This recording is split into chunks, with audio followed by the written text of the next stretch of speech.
How is everybody doing? Sorry I was late. I think I fixed it. But I had a really bad... I had like a bearing in one of my PC fans that was squealing unbelievably loud. And I was like, what the fuck? And then I just did the thing where you punch it and it worked. So hopefully it doesn't, you know, I'm going to have to probably take apart the computer and, you know, or at least, you know, open up the case, you know, disconnect that one fan. I have a lot of fans in the computer, so it'll be fine. Put a replacement in. It won't take that long, but it actually, I did the thing where you just go, and then it seems like it knocked the bearing back, you know, the side of the bearing that got worn down got put against the side of the, you know what I mean. The old persuader, exactly. So sorry about that, because I literally couldn't stream because it was going like, I was like, okay, this is fucked. The time-tested solution to manufacturing electronics. Exactly, beat them. How is everybody doing today? Good morning, one and all. Sorry I was an hour late. You know, did I play, do you want to play some Marvel Rivals right now? No, I don't. Let's talk about... Oh, I have the wrong thing. I captured the wrong screen. Oops. Oops. There we go. Okay. Wow. You know, it's been a wild couple days, you know.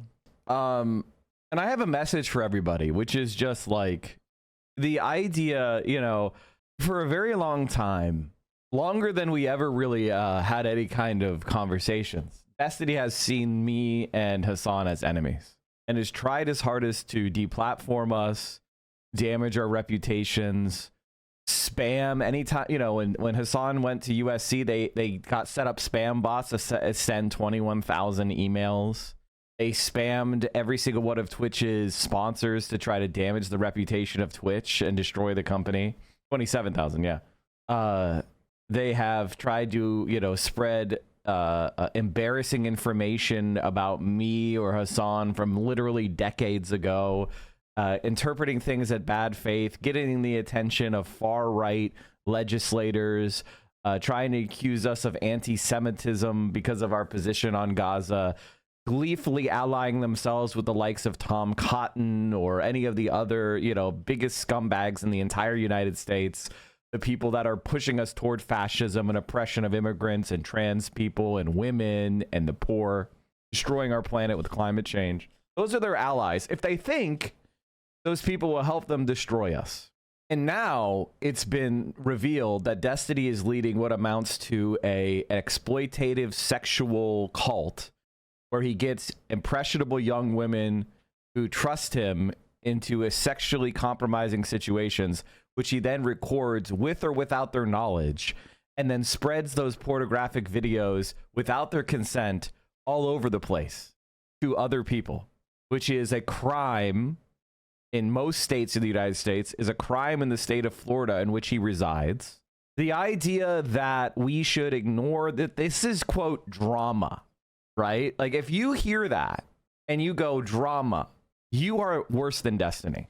Like, legitimately you are, because you are creating rape culture.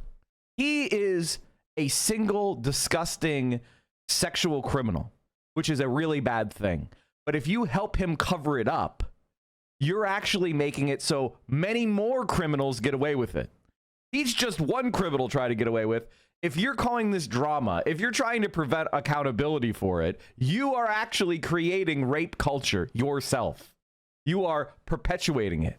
It is absolutely vital that we step up and we help Pixie and we help Cherry. I don't care that they hated on me or they hated on Hassan or whatever the fuck in the past. These are victims of a sex criminal, and our beliefs mean nothing if we do not step into the breach now and we support them. We have a streamer, Epstein. It's Harvey Weinstein is the way he practices. The fact there are multiple posts on the Hellscape subreddit that are not only favorable of Hassan but against Destiny is odd, right? Was there a coup in leadership or just not doing this to placate for the movement? Because it's indefensible. Do you understand? It's indefensible. This is called the strategy of surrender. This is the strategy of surrender.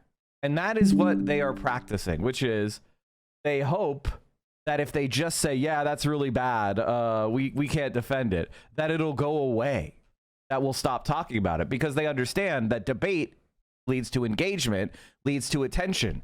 But if you just surrender, if you just go quiet, if you don't fight back, maybe the story will become boring and old and slip between the radar. You know, that's the strategy they're deploying. It's very, very straightforward. So what is our job? Our job is to keep pushing it and start saying things that they're going to want to debate. Like, for example, how the fuck is Destiny still on YouTube when he's engaging in these sexual exploitations? Does YouTube not protect their community? We're not going to stop. I didn't get a notification to stream. Oh, wait. Well, if you want notifications about the stream going live, I would suggest that you go on to the Discord. Liberals completely unprepared, in denial for what we knew was coming since 2016. Well, I mean, everything that we've said, I've never been as antsy to see Ethan. By the way, has Ethan Klein said anything? Hey, Ethan, has Ethan Klein said anything about Destiny being a sex criminal?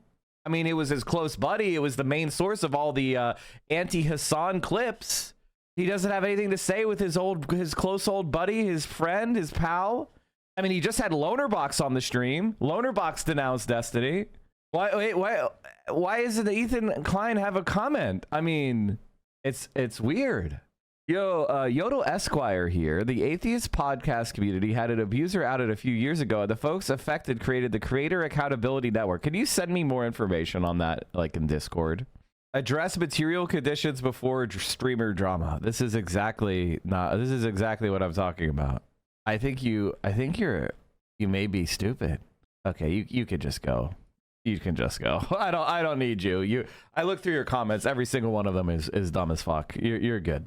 Let's go our separate ways.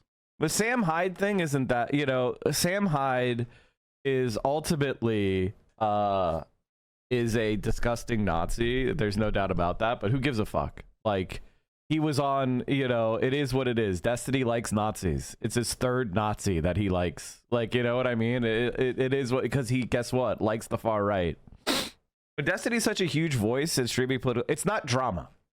You know what drama is? I'll give you an example of drama. Drama is a girl dates one streamer, they break up, and then the girl goes and dates someone else, and the streamer has a mental breakdown because they're jealous. That's drama. Okay? It's interpersonal drama. It's tawdry. This is sex crimes being created by a sex criminal in our space. We have to deal with the sex criminal. This is, if you use the word drama to describe that, you're a fucking idiot. Pirate Software is drama.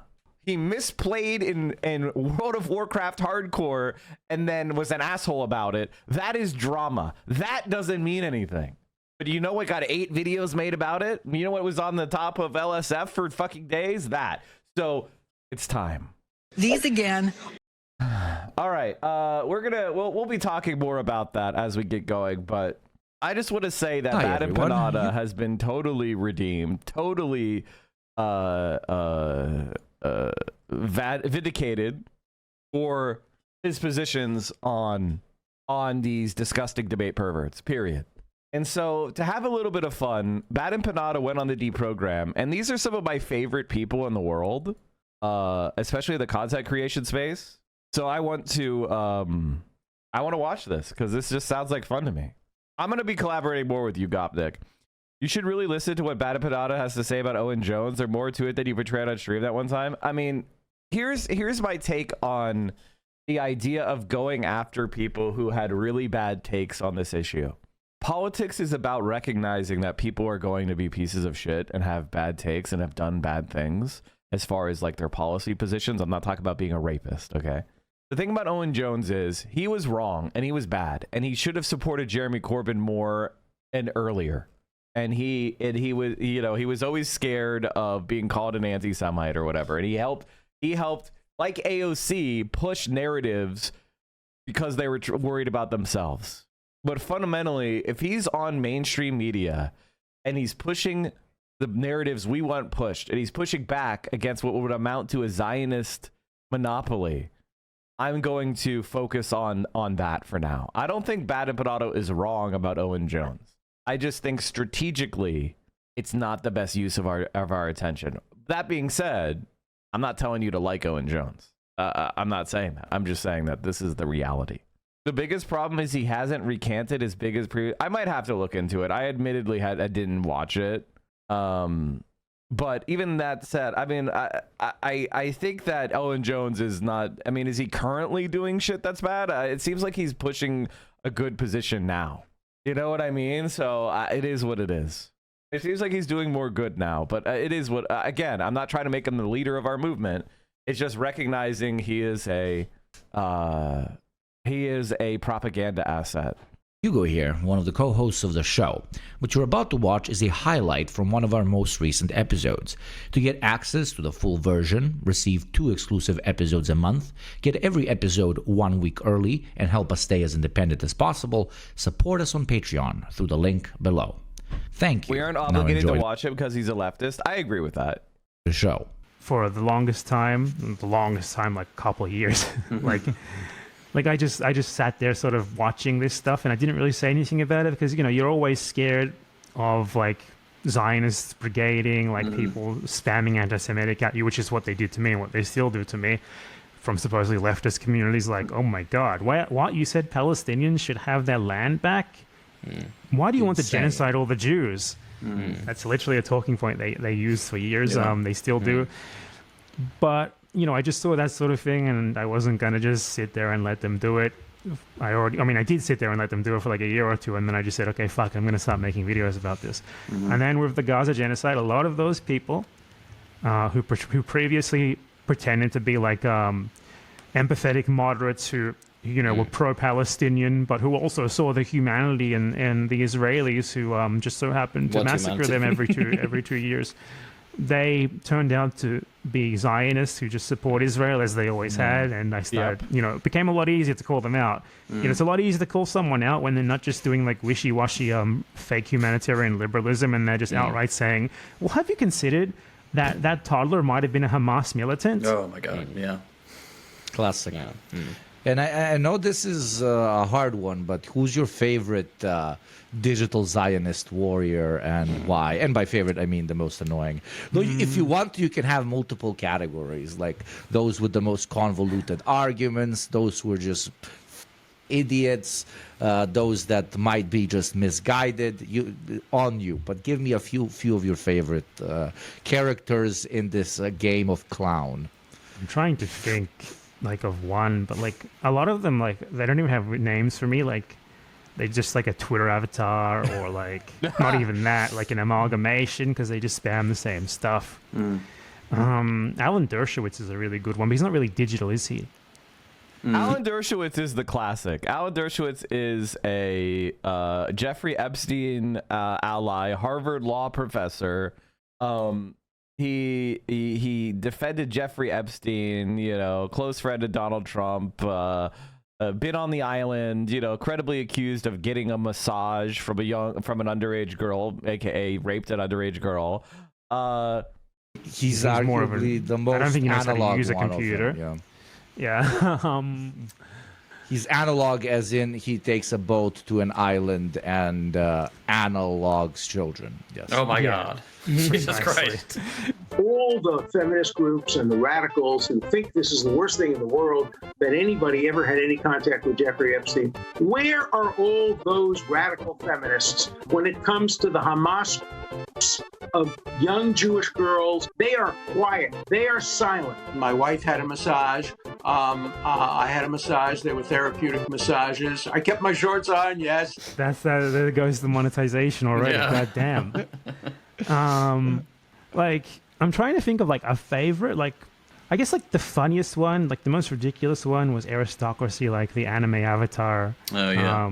Empathetic Israeli who, you know, I remember just that era on and all like sides. respectfully, because I do respect your It work was a no long matter how time much ago. you make fun of me. But that whole era, I was like, new Empanada video. Let me see him absolutely annihilate someone. And then it's like him annihilating a anime avatar person, and I'm like, what the fuck is going? This is too niche. What the fuck? I can't believe that people watch that shit, man. I love it. I like the shit that passes for like serious political commentary. It's fucking hilarious. Yeah. I feel like a lot of people just watch people because like of who they say they are. Like I'm an Israeli.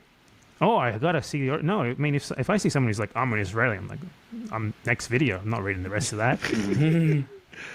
But I mean I can't like there's just so many of them. The thing is with Zionists. The thing I think what BadEmpanada doesn't understand, and which took me a very long time to understand as well, is that people are looking for community, right? Like we don't have like many of the people that are here today. Back in the day, 30, 40 years ago, you would be in a union hall. You would be at a union hall shooting the shit.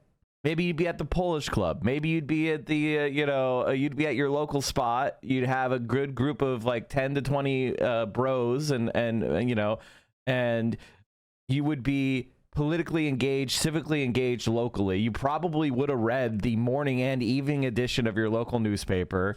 You would have been more involved in your community. You would probably have had some sort, like you would have had multiple organizations. Many of you would have been in leadership positions of those organizations. Like the world has completely changed. All of that has been destroyed. It no longer exists for a variety of reasons, both technological and economic. And now people are here and you're still interested and you still want to engage with political change.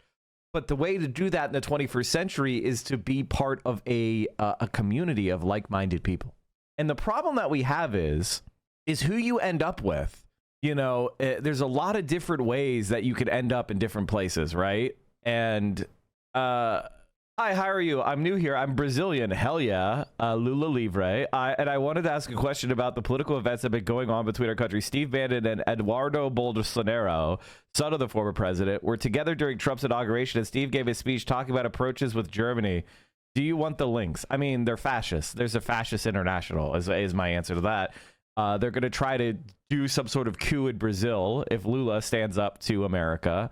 If Lula tries to make Brazil a wealthier, more developed country, if Lula tries to make Brazil it's a leader of its continent, why the fuck isn't Brazil the leader of South America?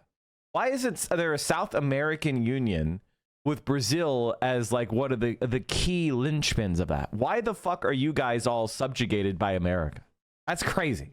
They want to see BadEmpanada. Doesn't matter what he's talking about. All streamers understand this more than YouTubers, and the threat is global, so international communities make sense online. No, of course it makes sense.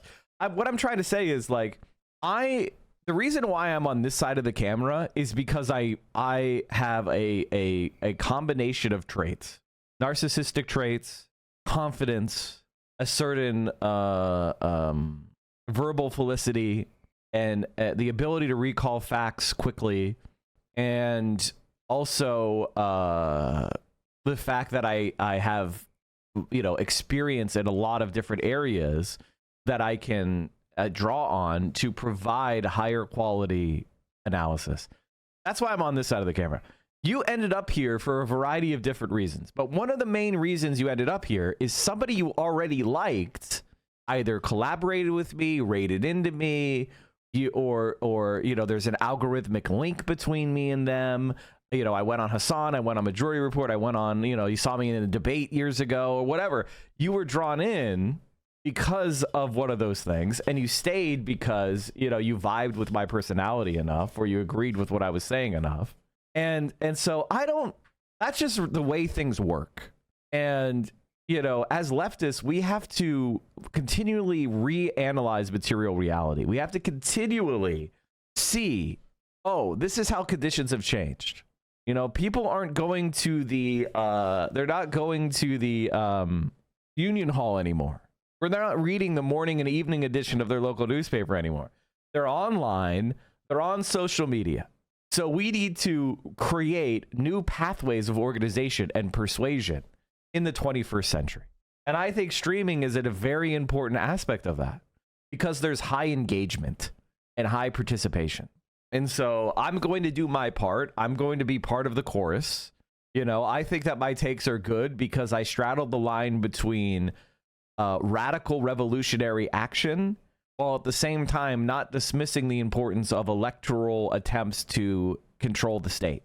if I saw a strong left-wing path to getting some power within the American state, we should absolutely take it. But at the same time, we should recognize that electoral politics alone is not going to be enough. And we have to build non-electoral sources of power, which is why I'm so, supportive of the organized labor movement or street protest or whatever. I saw you thirst trapping on TikTok and it worked immediately on me. I wish honestly, if I was like hot, like if I was really super hot, I would be way more obnoxious than Hassan. Like I would be way more obnoxious than Hassan. You know what I mean? Like if I had a six pack, I'd be like, oh no, my shirt ripped. You know, like I would be posting thirst traps every day, not like every month or whatever Hassan does. Hit the gym, bud. You could easily do that. Okay, I'm making jokes. This is called jokes. All right, let's keep going.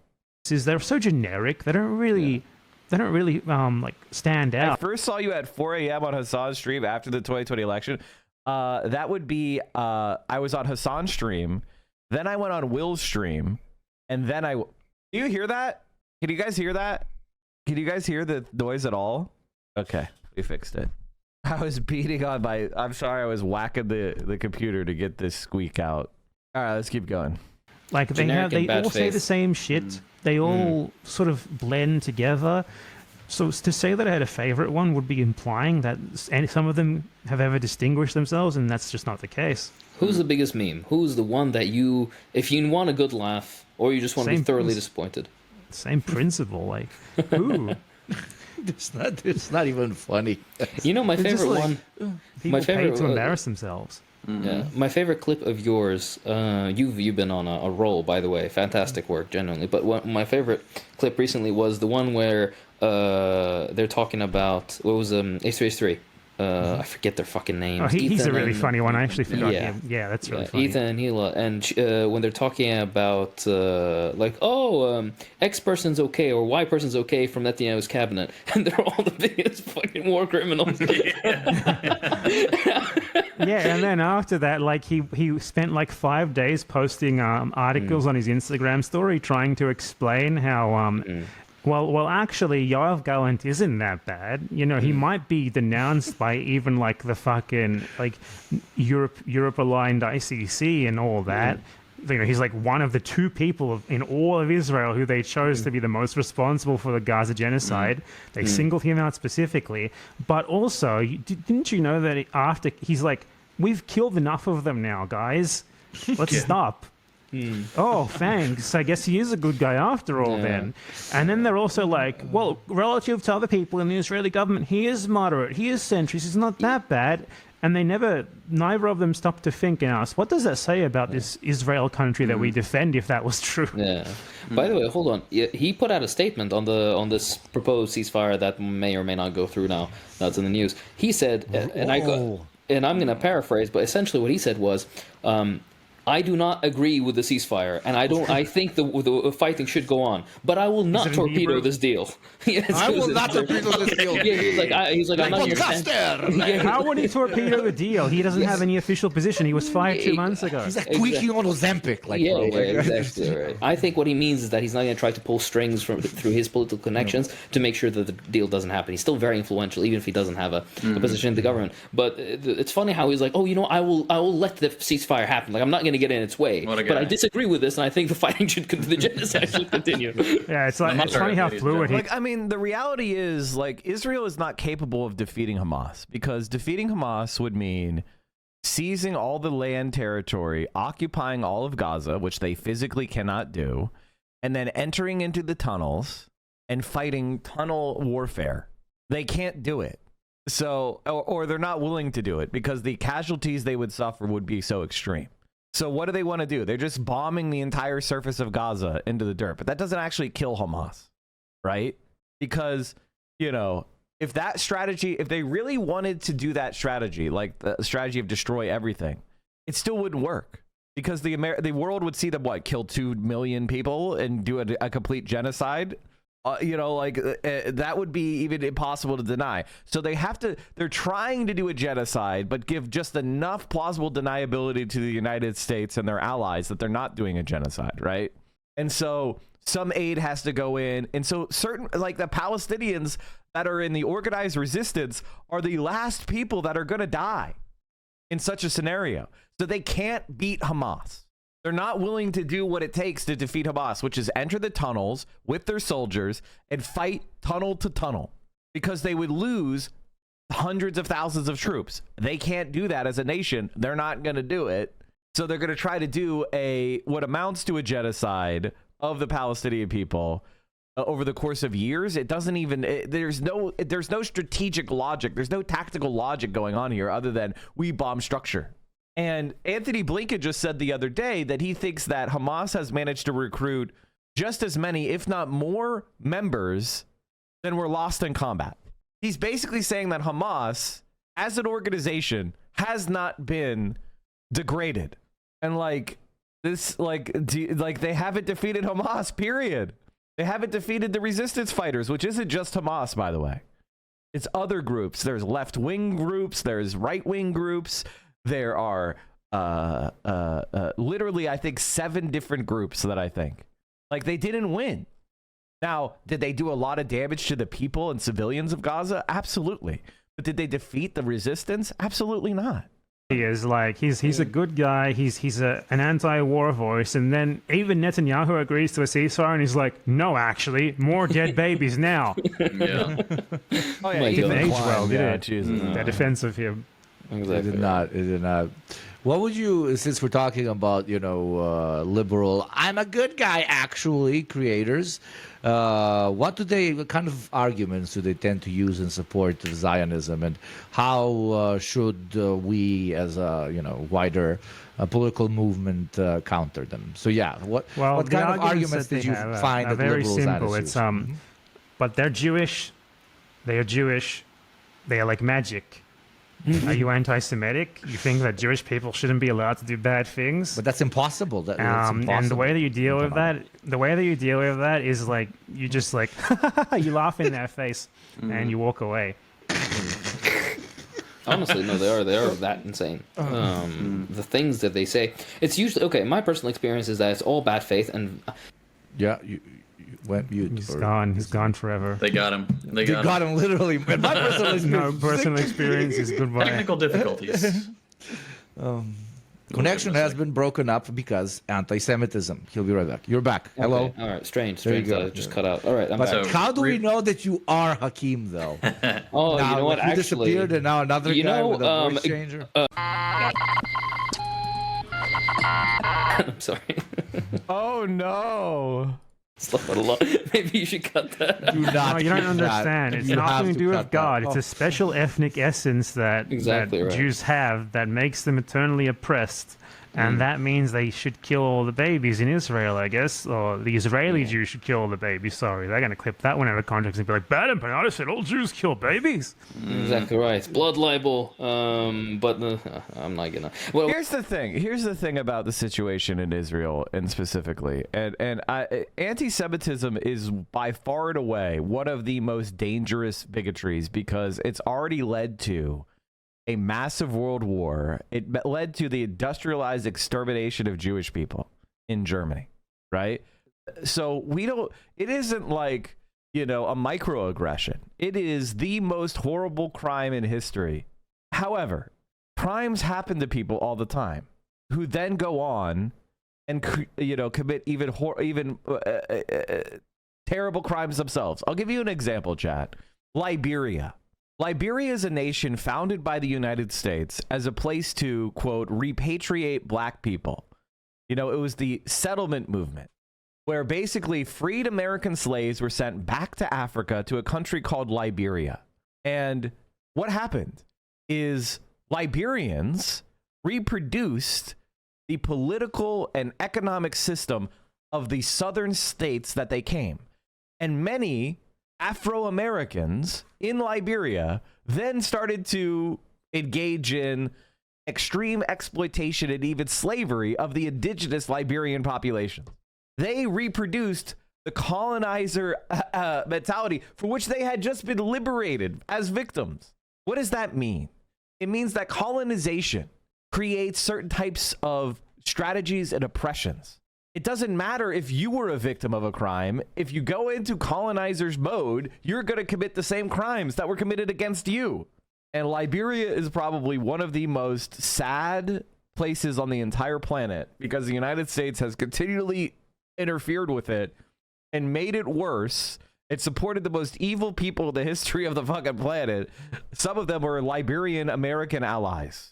Well, the thing that I was trying to get at before was that I don't know if they are really so ignorant and stupid that they believe this nonsense, or they've just rehearsed into these talking points, like the Hasbara type people.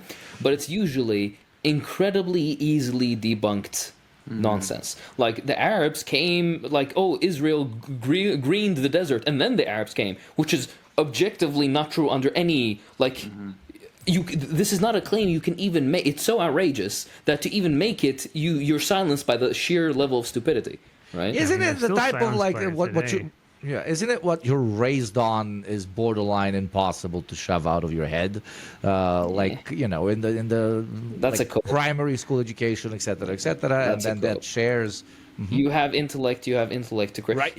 If a human being has the intellect to create magnificent bridges and send ships on sea and things into fucking space, right, and cure all sorts of diseases, and sit there and fucking and goon for 72 hours straight, okay, then they have the capability to understand and change their mind. Yeah, to interrogate the shit that they've been taught.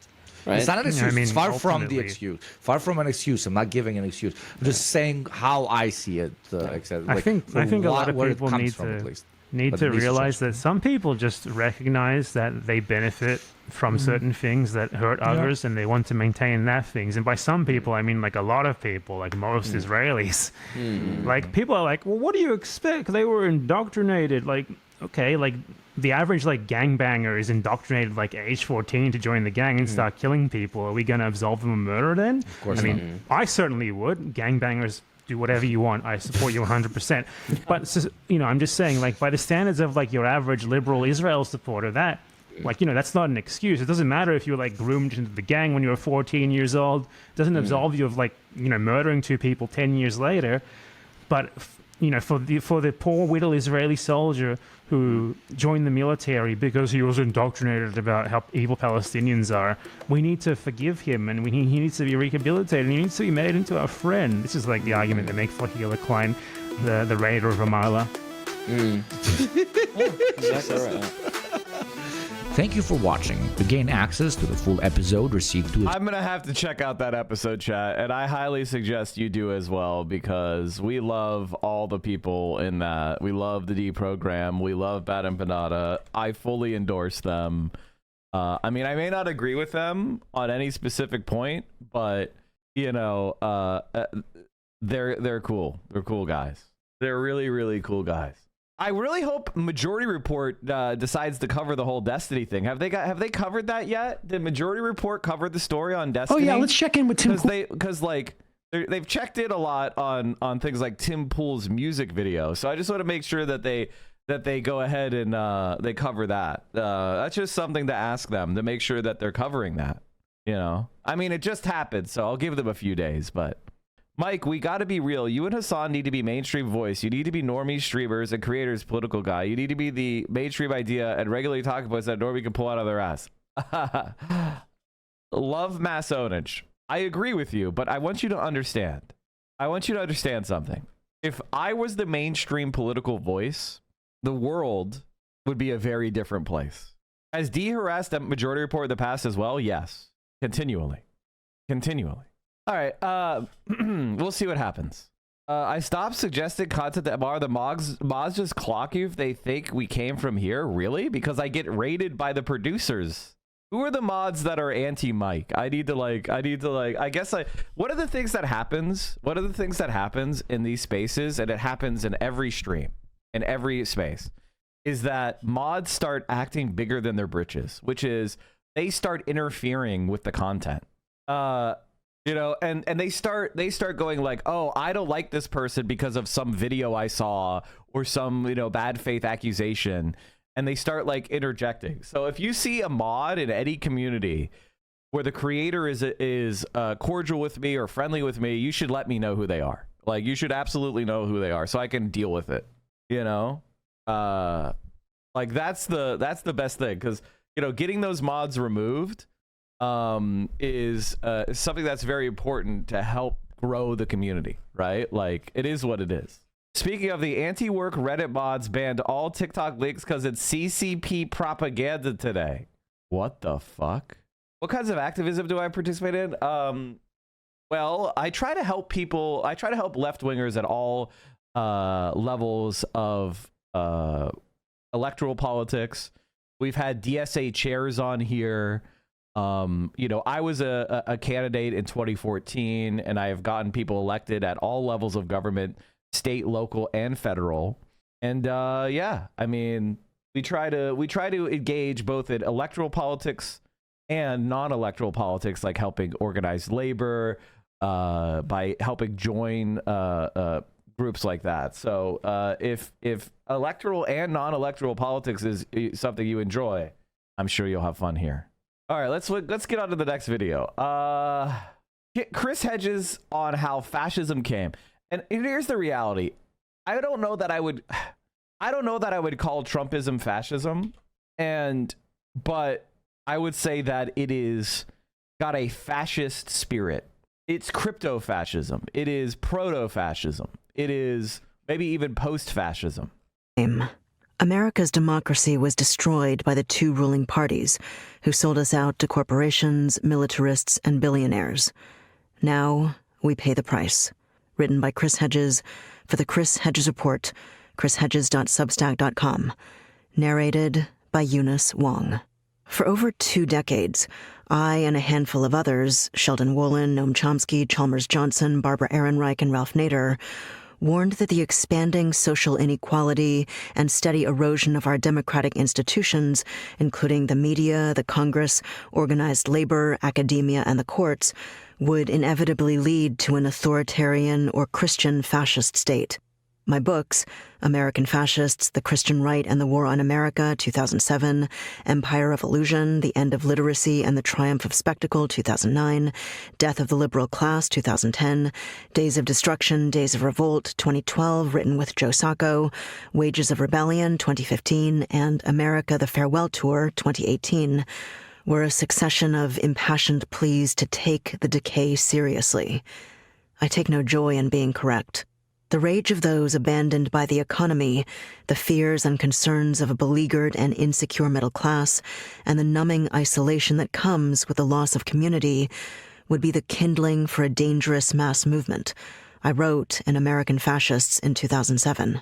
If these dispossessed were not reincorporated into mainstream society, if they eventually lost all hope of finding good, stable jobs and opportunities for themselves and their children, in short, the promise of a brighter future, the specter of American fascism would beset the nation.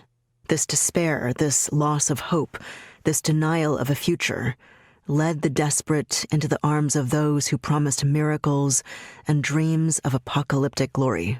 President-elect Donald Trump does not herald the advent of fascism. He heralds the collapse of the veneer that masked the corruption within the ruling class and their pretense of democracy. He is the symptom, not the disease. The loss of basic democratic norms began long before Trump, which paved the road to an American totalitarianism. Deindustrialization, deregulation, austerity, unchecked predatory corporations, including the healthcare industry, wholesale surveillance of every American, social inequality, an electoral system that is plagued by legalized bribery, endless and futile wars, the largest prison population in the world, but most of all feelings of betrayal, stagnation, and despair are a toxic brew that culminate in an inchoate hatred of the ruling class and the institutions they have deformed to exclusively serve the rich and the powerful. The Democrats are as guilty as the Republicans. Trump and his coterie of billionaires, generals, half-wits, Christian fascists, criminals, racists, and moral deviants play the role of the Snopes clan in some of William Faulkner's novels, I wrote in America, the Farewell Tour. The Snopeses filled the power vacuum of the decayed South and ruthlessly seized control from the degenerated former slave-holding aristocratic elites. Flem Snopes and his extended family, which includes a killer, a pedophile, a bigamist, an arsonist, a mentally disabled man who copulates with a cow, and a relative who sells tickets to witness the bestiality, are fictional representations of the scum now elevated to the highest level of the federal government. They embody the moral rot unleashed by unfettered capitalism. The usual reference to amorality, while accurate, is not sufficiently distinctive and, by itself, does not allow us to place them as they should be placed in a historical moment, the critic Irving Howe wrote of the Snopeses. Perhaps the most important thing to be said is that they are what comes afterwards, the creatures that emerge from the devastation, with the slime still upon their lips. Let a world collapse in the South or Russia, and there appear figures of coarse ambition, driving their way up from beneath the social bottom, men to whom moral claims are not so much absurd as incomprehensible, sons of bushwhackers or moujiks drifting in from nowhere, and taking over through the sheer outrageousness of their monolithic force. Howe wrote, "They become presidents of local banks and chairmen of party regional committees, and later, a trifle slicked up, they muscle their way into Congress or the Politburo. Scavengers without inhibition, they need not believe in the crumbling official code of their society. They need only learn to mimic its sounds." The political philosopher Sheldon Wolin called our system of governance inverted totalitarianism, one that kept the old iconography, symbols, and language, but had surrendered power to corporations and oligarchs. Silverwolf, or some variation of that name, is TMR's YouTube live stream, is an anti-Central Committee mod. If you could just get me any posts of them insulting me or anything like that that you can find, just bring that to me. That would be great. That would be very helpful. I wanted Majority Report Twitch chat to tell them how the lesser evil voting was dumb and that logic Trump is the lesser evil for getting a ceasefire done. And one of the MR mods clapped me and said he thinks my mother beat me as a child. What the fuck? Here's the thing. I'm not trying to fight with Majority Report. I'm not trying to fight. I like Majority Report. I think they were wrong about Kamala Harris. I think they were wrong about that shit. But I don't think that they're bad people. I think they're actually very good people, and they'll be on the right side of most of these fights. So it's important that if you're ever in the Majority Report, that you put your best foot forward and you do so in a positive manner, and you don't feel like you're under attack from every direction. Now we will shift to totalitarianism's more recognizable form, one dominated by a demagogue and an ideology grounded in the demonization of the other, hypermasculinity, and magical thinking. Fascism is always the bastard child of a bankrupt liberalism.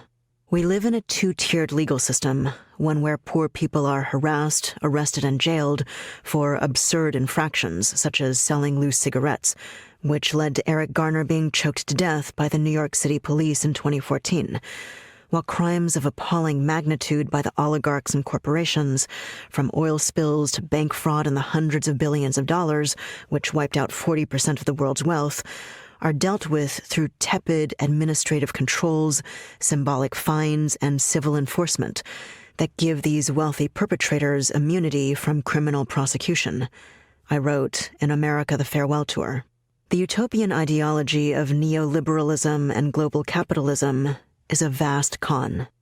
Global wealth, rather than being spread equitably as neoliberal proponents promised, was funneled upward into the hands of a rapacious oligarchic elite, fueling the worst economic inequality since the age of the robber barons. The working poor, whose unions and rights were stripped from them, and whose wages have stagnated or declined over the past 40 years, have been thrust into chronic poverty and underemployment. Their lives, as Barbara Ehrenreich chronicled in Nickel and Dimed, are one long, stress-ridden emergency. The middle class is evaporating. Cities that once manufactured products and offered factory jobs are boarded up wastelands. Prisons are overflowing. Corporations have orchestrated the destruction of trade barriers, allowing them to stash $1.42 trillion in profits in overseas banks to avoid paying taxes. Neoliberalism, despite its promise to build and spread democracy, swiftly gutted regulations and hollowed out democratic systems to turn them into corporate leviathans.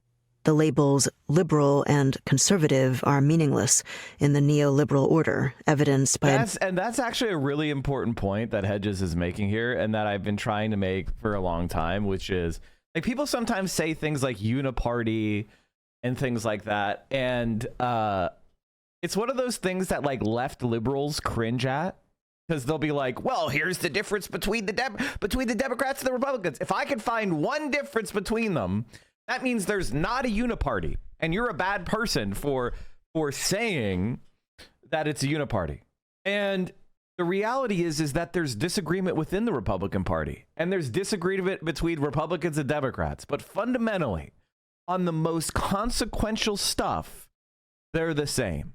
The Democrats want to do slightly more regulation. The Republicans want to do slightly less regulation. The Democrats want to do more taxes and more tax credits. The Republicans want to do lower tax rates. The Democrats want to do American global hegemony. The Republicans want to do American global hegemony. On all the important points, there's no debate.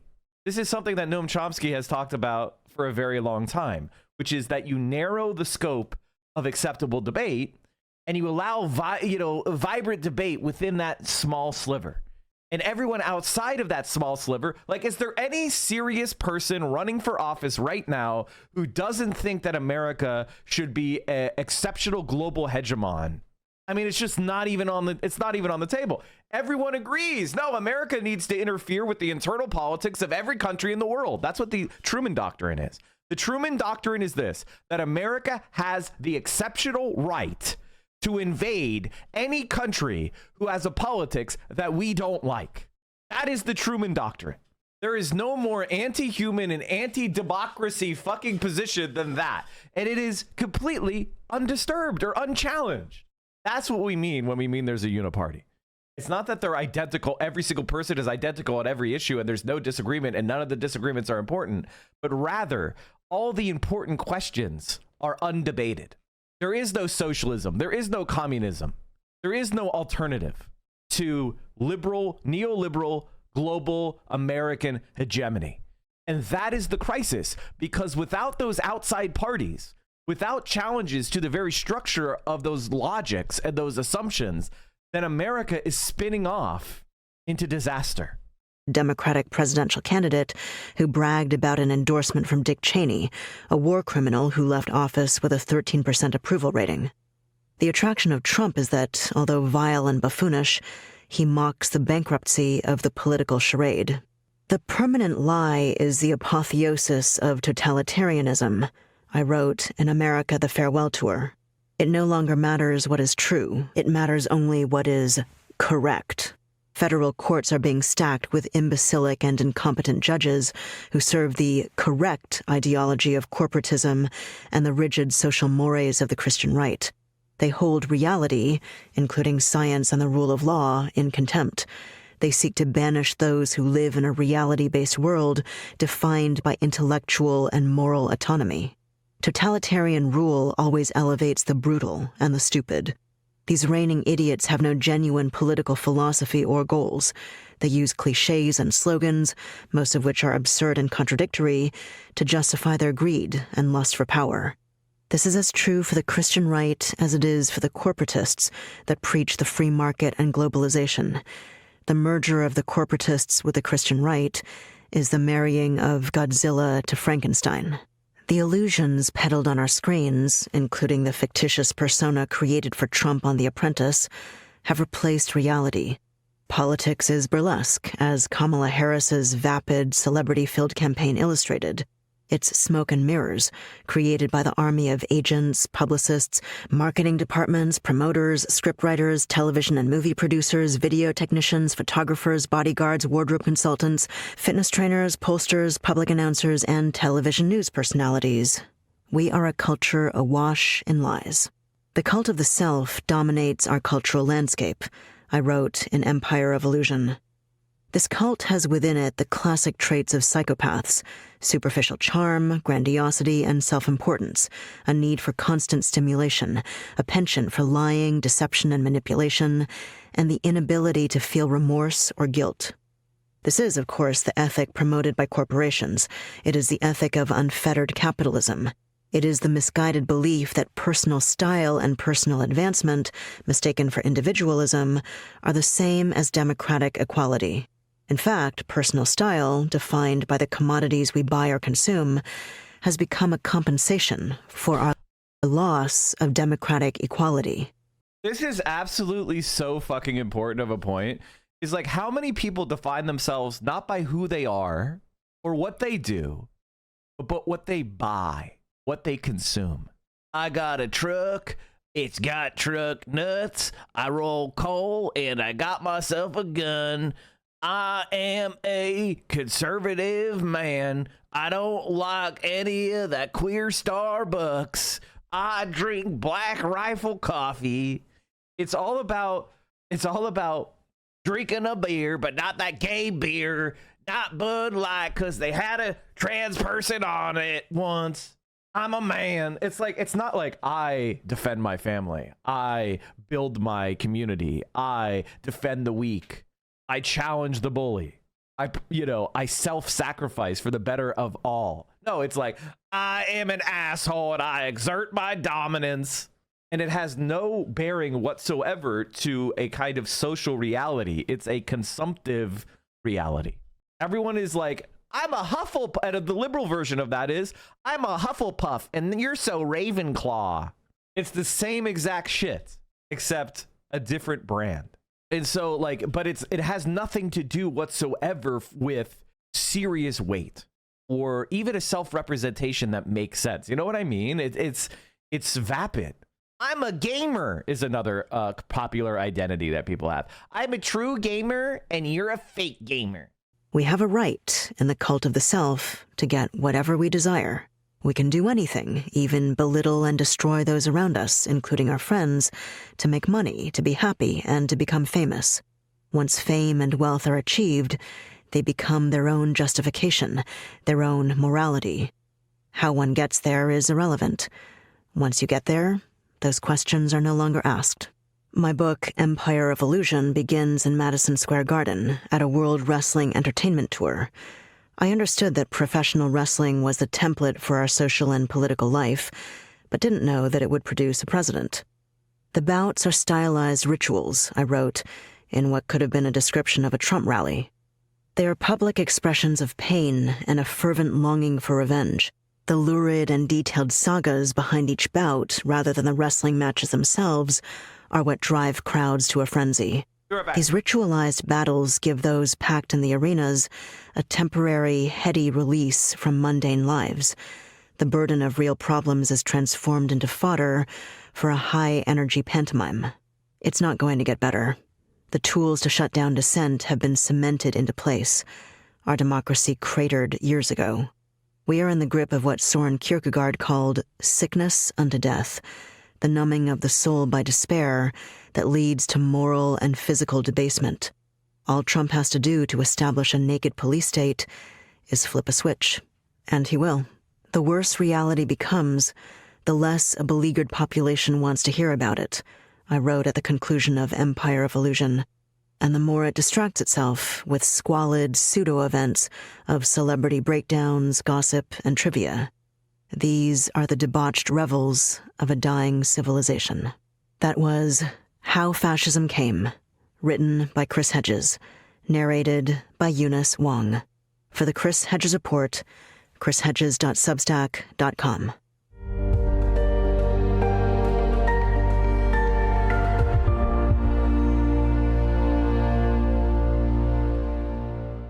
Whoops. I wanted some water. Sorry about that. Which reminds me, okay. This is let me show you the Chomsky clip. Before we go into the Chomsky Majority Report clip, which I'm a fan. Chomsky on range of acceptable debate. Fuck, what? Smash the Fash, thank you for the 20, or the 15 rather. Here it is, I found it.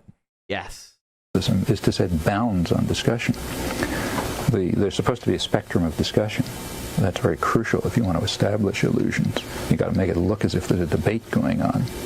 But you have to ensure that that debate is within very specific bounds. And the bounds of the debate, the assumptions of the debate, that's the propaganda system. Now, unless you accept those assumptions, you're not even part of the discussion. The assumptions are the United States has the right to do anything it feels like.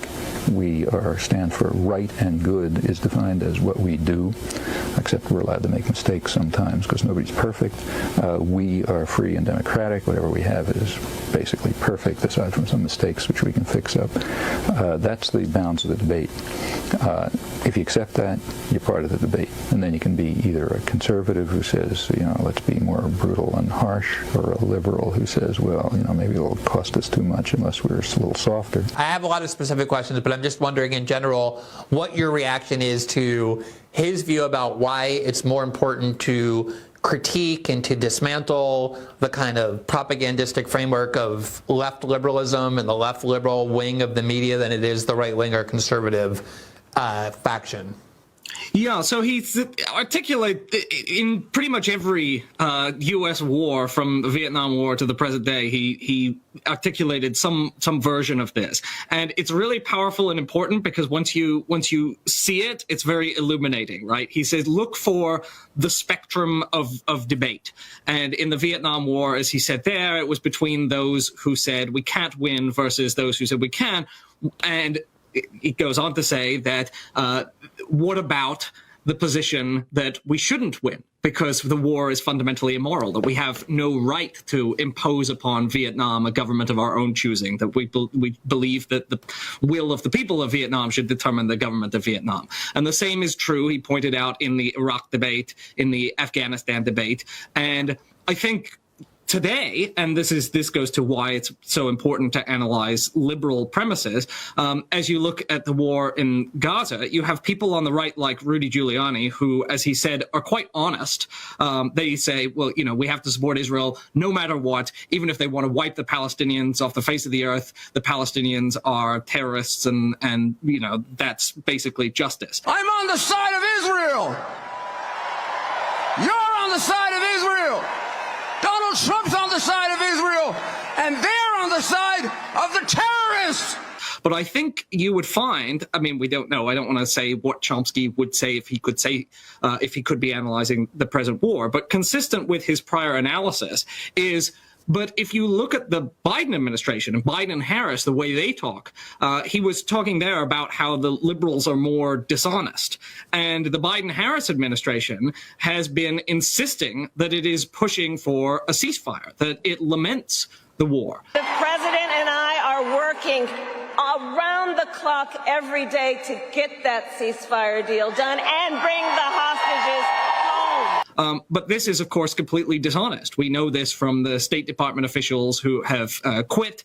We know that the Biden-Harris administration could at any point have stopped the war and has chosen not to. So there is that deeper dishonesty, and that's what requires exposing, right? That's what requires some work, because Rudy Giuliani is not lying. There's nothing to expose there. And once you see that the falsity of the liberal narrative, then you see what the shared premise is, and you see the spectrum. And the spectrum runs from being dishonest about supporting Israel's genocide in Gaza versus being honest about supporting Israel's genocide in Gaza. But it's really, really important to expose the dishonesty, because then you see that there is a shared premise across the political class of support for a monstrous atrocity. The role of liberalism is to set bounds on discussion. There's supposed to be a spectrum of discussion. That's very crucial if you want to establish illusions. You've got to make it look as if there's a debate going on. But you have to ensure that that debate is within very specific bounds. And the bounds of the debate, the assumptions of the debate, that's the propaganda system. Now, unless you accept those assumptions, you're not even part of the discussion. The assumptions are the United States has the right to do anything it feels like. We stand for right and good is defined as what we do, except we're allowed to make mistakes sometimes because nobody's perfect. We are free and democratic. Whatever we have is basically perfect, aside from some mistakes which we can fix up. That's the bounds of the debate. If you accept that, you're part of the debate. And then you can be either a conservative who says, let's be more brutal and harsh, or a liberal who says, well, maybe it'll cost us too much unless we're a little softer. I have a lot of specific questions, but I'm just wondering in general what your reaction is to his view about why it's more important to critique and to dismantle the kind of propagandistic framework of left liberalism and the left liberal wing of the media than it is the right wing or conservative faction. Yeah, so he's articulate in pretty much every U.S. war, from the Vietnam War to the present day. He articulated some version of this, and it's really powerful and important because once you see it, it's very illuminating, right? He says, look for the spectrum of debate, and in the Vietnam War. Sorry about that, chat. I'm sorry for allowing that to repeat. I'm gonna lock in. I'm sorry about that. Don't be an asshole versus don't be a pussy. You're literally just creating two political parties where the message is, from one, don't be a pussy, and the other is, don't be an asshole. And you got to pick one. People don't think that they can change anything with politics. Anything structural. If it's structural, it is by definition not. Basically, chat, right now is a critical moment in the streaming space's history, especially political streaming. And are we going to be a place where you can sexually exploit your fans and you can send revenge porn all over the place and then be welcomed back after a 2-week vacation? Or are we going to make this, we're going to come together, stand on business, stand up for what's right, and make sure that that the person that did this faces real consequences? Now, this is a person that has funded kiwi farms, that has harassed people for years and years and years, who has committed crimes, admitted crimes. Are we going to do what's right? Or are we going to sweep this under the rug as just drama so we can do what? Cover Donald Trump for another day or two? This is absolutely 100% necessary. And every single person that you've seen collaborate with Destiny, whether it is Majority Report, whether it is Brian Tyler Cohen, whether it is Ben Winkler, every single person that you've seen that has lent credibility to this man needs to stand up and make a statement. So that's what I'm distracted by. Destiny has a pattern whereby he brings on typically young girls who are small streamers onto his platform, who he grooms for weeks and months. In the end, with the aid of his deranged toxic community of incels, pretending they have a close friendship until they have sex, until he cuts them off. The squirrel, never wrong. The squirrel is never wrong. He has been exhibiting this toxic pattern for years out in the open. One of the people who did this to has been harassed by him in his deranged community of incels for daring to speak out about it for over a year now, and he keeps sicking his deranged incel attack dogs on her. If you want to use your platform to lure in young girl streamers with the promise of subs and friendship just so you can get laid and then dump them, you will hurt people along the way. They have the right to speak out about it without being harassed by your deranged incel community. He's comparing Hassan wearing a MAGA hat to Elon doing a Sig Heil. Hutch is a pathetic fucking loser. That tweet has 22 likes. Like, guys, Hutch is a pathetic fucking loser, dude. Like, in 90 days was election day and he lost 163 followers. He's got no motion. Honestly, us talking about him is like kind of helping him. He's a fucking loser. Nobody likes liberals. Nobody likes this type of shit. Like he's just worthless and he doesn't matter. And this is including election day, where he got up to 4,000. He spiked pretty, had a nice little spike there. I guess he got raided. But if you use the last 30 days, I mean, it's just, you're down on 200 followers. Like, that's just sad. Oh, this didn't get, I don't know why it has this random account. Like, if you look at me in the last 90 days, you know, we're up 8,000 followers. We have a 1.1 million hours watched. You know, like, it's you know, because our politics is what people want to see. Because people are disillusioned. One follower. You're selling your soul for one follower? You're covering up sex crimes for one follower? One? Did you even make $20 on this stream? You're selling your soul for a $20 bill. It's shocking. It really is shocking. It is shocking. This is what Michigan Secretary of State. Yeah, she's a virulent Zionist, by the way. Love you. We have a responsibility to ensure that everyone gets a fair shot in life. That's what my thoughts on crypto are this. Cryptocurrencies have no utility, but they represent a speculative asset that has been chosen as something that we're going to collectively attribute to value. And the problem with it is a speculative asset that actually doesn't have any value or utility in the real world. So cryptocurrencies will inflate as long as there's a lot of extra money in the system that is trying to chase speculative gains. And since the crypto bros have been able to bribe enough politicians, I think they may actually basically put government backing behind it. So, well, I mean, you know, so that's kind of my thoughts on crypto. It doesn't have any value in it at all. It's a speculative asset. It's not very important. However, if the Federal Reserve says they're going to backstop Pokemon cards at $1,000 each, then the Pokemon cards are worth $1,000 each. I mean, it's just that simple. You know what I mean? Similar with crypto. Like, if when we have our next economic crash, then we'll see just exactly how much crypto is worth. My parents taught me growing up. They were public school teachers working in special education. I'm Jocelyn Benson. I've carried that lesson every step of my life. Investigating radical extremist groups, teaching civil rights and voting rights law. I ran for Secretary of State to make sure government is efficient and transparent, that every voice is heard and every legitimate vote is counted in every election, no matter the outcome. Now, some people didn't like that very much. Stop the steal! Stop the steal! Dozens of protesters, some of whom were armed, showing up to Secretary of State Jocelyn Benson's Detroit home. You need to come out now! But I've never backed down from a tough fight or hard work. I grew up in a middle-class family.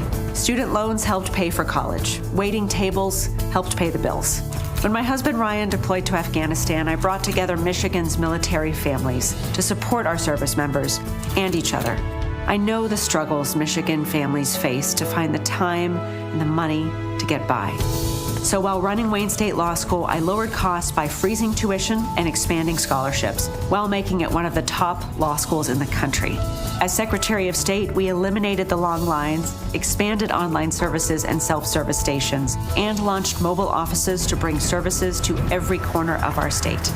I love Michigan, and I believe in our future. We created the middle class and put the world on wheels because we're tough. We work hard, and we never back down from a fight. But as I listen to people around our state, it's clear that too many feel left out in the cold, their voices drowned out by more powerful ones. Well, I've spent my life standing up to powerful interests, and I'll keep standing up to any bullies or billionaires who try to deceive us, divide us, take away our rights, or deny anyone the opportunity to get a fair shot. I'm running for governor to truly make government work for everyone. We need leaders who are transparent and accountable. We need our schools and neighborhoods to be safe for all of us. Every Michigander should be able to pay their bills, put food on the table, and take care of their families. I mean, honestly, there's no difference between this ad and just a Republican ad. Like, this is actually, there's nothing here. We deserve access to affordable health care. Access, guys. She's running in front of Planned Parenthood. And reproductive freedom. And our kids deserve schools that are the best in the nation, along with quality, affordable childcare. Let's make Michigan the best place to be a kid. Raise a kid. Stay and... How dare you use a black lab in your ad? You are not worthy of a black Labrador. You are not worthy of a black Labrador. I am offended. See, the problem that labs, I love labs, but they have one problem. You know, they're like the Bernie Sanders of dogs. They're helpful, they're friendly, they love everyone, they see the best in everyone. But the problem with them is, hey, black lab, you have quite a strong mouth. You've got a lot of teeth in there. If you got angry, you could maul a motherfucker. But they're always trying to avoid, they just don't want to fight. And that's why I consider them the Bernie Sanders of dogs. I love them. I am a huge black Labrador fan. And by the way, this is my own personal take. Black labs are the best color lab as far as coat. They just look to me the most aesthetically pleasing as far as black Labrador coats. I do like chocolates and I do like blondes. I do like all Labradors, but if you're telling me what color lab do you like the most, I like black labs the most. Black labs could trick VO. Oh my God. The thing about Romeo that I will never forget is that he was very, very, very, very intelligent. And I think a lot of black labs are very, very, very intelligent. They're also extremely, extremely patient. And that is like really, really fun to see, you know? Like, they are conscious. I have the personal opinion that maybe half of dogs legitimately have consciousness. I think dog intelligence level is where consciousness starts to like actually kick in. I think some dogs don't, but I think like I've experienced enough large breed dogs and having like a certain level of intelligence and discernment and emotional complexity that I think they have consciousness, honestly. And maybe they all do, but like I'd be very comfortable with that idea as well. I just think, you know, I've had a few dogs over the course of my life, and they really do feel like they have a spark behind their eyes, you know? They have a emotional world. Not Chihuahuas. Listen. I think I've seen Chihuahuas that have shown it as well. My cat stared at me in the eyes while it knocked water off the counter. That motherfucker's conscious. I do think cats might have consciousness as well. Matapacos, of course we love Matapacos. I taught most of you about Matapacos, motherfuckers. I love when people try to come in here and teach me about Matapacos. Motherfucker, I taught you guys about Matapacos years and years ago. Really? You went potty not too long ago. Can you wait a little bit? Can we go potty later? Or do you have to go now? Go. Okay, let's go. Dogs are so trainable that it's hard to tell when somebody is telling them to push buttons versus them actually pushing the button. That's the thing. My dad comes when he's called. My cat comes when I'm called. He'll play fetch and converse with me as we both know each other are saying. Yeah, I know. It's pretty cool. Who doesn't love a dog, honestly? All right, let's talk about politics. If you're new to my stream, this is one of the most important videos to understand what I think about American politics in 2025. Matt Christman put out this theory a while ago, and I have turned it because I don't think it's the don't be an asshole party and the don't be a pussy party, although I think that's very good. I think it's more closely to class clowns versus hall monitors. Mischievous, like, little Marvins versus serious Sallys. Like, those are the parties, right? Like, Republicans don't approach politics with seriousness. They approach it with a mischievous smile, you know? They're there to be in bad faith. They're there to, just be an asshole. And basically, I think Innuendo Studios put it best when he said, it is, you can't prove I don't believe that.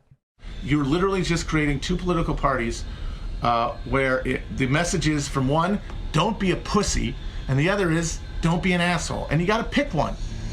People don't think that they can change anything with politics. Anything structural. If it's structural, it is by definition not political. That is what we believe, because that's what we believe. And why do we believe it? Because it's what we live. It is just our lived experience, ironically enough. Our collective lived experience is capitalist realism. It is that because we stopped having a class adversarial relationship at the top level of government in the 70s, and that the democratic project has basically been dead since then. And that as a result of that, the two parties don't argue about things like how long should people work? What should be the conditions of their work? What should be remuneration? What should be the standard of living for an American? Those questions are not political to people. Even if we talk about this. Isn't that crazy? But he's right. He's absolutely right.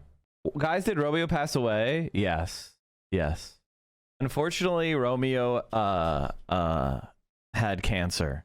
And not to get into it too much, but it's the vet's fault, and that's that. And it pisses me off to this day, so we're not going to get into it. Basically had a lump, and I was like, this lump doesn't seem okay. And the vet was like, it's a fatty tumor. Labs get those all the time. And I was like, okay. So you don't think I should get it tested and I shouldn't be worried? And they're like, no. And then I went to a new vet because that vet got sold. Well, basically what happened is that vet got sold. So I went to a new vet, And the vet was like, this lump's weird. And I was like, yeah, that's what I said. And they were like, I'm going to test this. Did the other vet test it? And I was like, no. And they tested it. They're like, oh yeah, this is cancer. You have no idea how pissed off I was at that moment. So he got surgery and they removed it. And they were like, I think we got it all. But unfortunately, at that point, it had spread to his lymph nodes, which caused his immune system to go haywire and start attacking his skin. It was very, very, very enraging. You hear vets are being bought up by corporations because people are getting pets instead of having babies. I mean, listen, there's no doubt about it that we now live in a society where we don't care about kids. We live in a society where we don't care about fostering our own reproduction. Sometimes high-mindedly. And what that means is that at this point, I feel like if you get in front of a bunch of people... Romeo had a really happy life, and he was a great dog, and everybody who knew him loved him. And he was alive for 10 years, so he had a good life. You know, I rescued him, so he will always bring joy to me. Ukrainian president wants 200K NATO troops to end the war in Ukraine. Said any effective peacekeeping force deployed in Ukraine would need to include U.S. troops. There's no way. There's absolutely no way. But we have to understand that the troops will not be in the center of the capital. Yes. They will not have relaxed time. Yes, it's very important because I heard that some allies said that, yes, but it's okay, we can be in the center of some city. And then, no, we don't need such contingent. You want them at the front line? Yes, with our people, of course. Yes, because this means security, and that's it. So, but it can't be. It can't be without the United States. I will explain you why. So basically, the liberal position is the United States of America should have American troops on the front line with Russia for some reason. Amazon to cease operations in Quebec within the next 2 months. The recent utilization of the Laval warehouse would explain the decision. That doesn't surprise me at all. Amazon is very anti-union. Even if some European friends think that it can be, no, it will not be. First of all, nobody will risk without United States. The second, that's what can divide NATO, divide EU and USA. That is a goal and dream of Putin, to divide this unity. Yeah, I know. We've covered the Costco strike. This is a non-starter. I heard the other day that someone leaked that Ukraine had lost 600,000 troops killed. Is that true? Or was that just their stupid tweet? Hold on. Okay, this is what Voice of America is saying. Kremlin falsely claims Trump's report of 600,000 Russian casualties in Ukraine came from Kyiv. On December 8th, President-elect Donald Trump wrote on Truth Social that Russia did not help the Assad regime in Syria because close to 600,000 Russian soldiers lay wounded or dead in the war with Ukraine. Trump estimated Ukraine's losses at 400,000 soldiers. As concerns the figures announced with regard to loss on both sides, it is obvious they were represented in the Ukrainian interpretation reflect Ukraine's official position. The actual numbers are completely different. Ukraine's losses are multiple times higher than those of Russia. I find that hard to believe. I think Russia has absolutely suffered more casualties because they're fighting an offensive war. You need to have, like, it's much easier to be on defense than it is to be on offense, by relatively evenly matched sides. There's no way.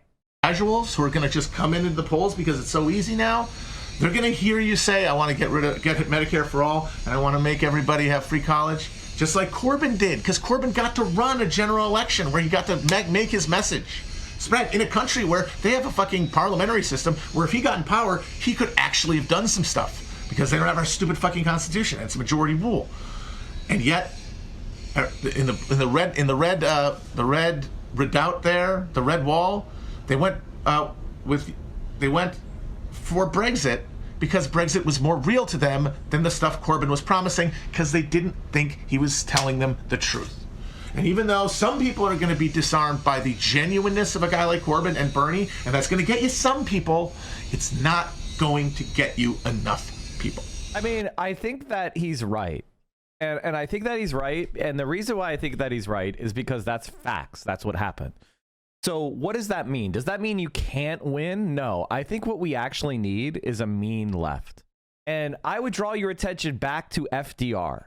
FDR walked around and said, I welcome their hatred. Fuck those motherfuckers. Like, we need more of these people. Like, I'm going to go after you. I'm going to fuck you up. I'm going to ruin your shit. Like, we need less like, why can't we all just get along? The left is going to have another shot. It's never, the politics keeps spinning. If you think politics becomes fixed, if you think you're going to get to a post-politics period, that will never happen. The FDR walked around, you sure? LOL. Yes, he did. He would use his knee braces. You get my point. Metaphorically. He would roll around. A lot of people are going to see it, and they're going to be like, yeah. And then they're going to go back to the big questions, which are cultural and identity-based.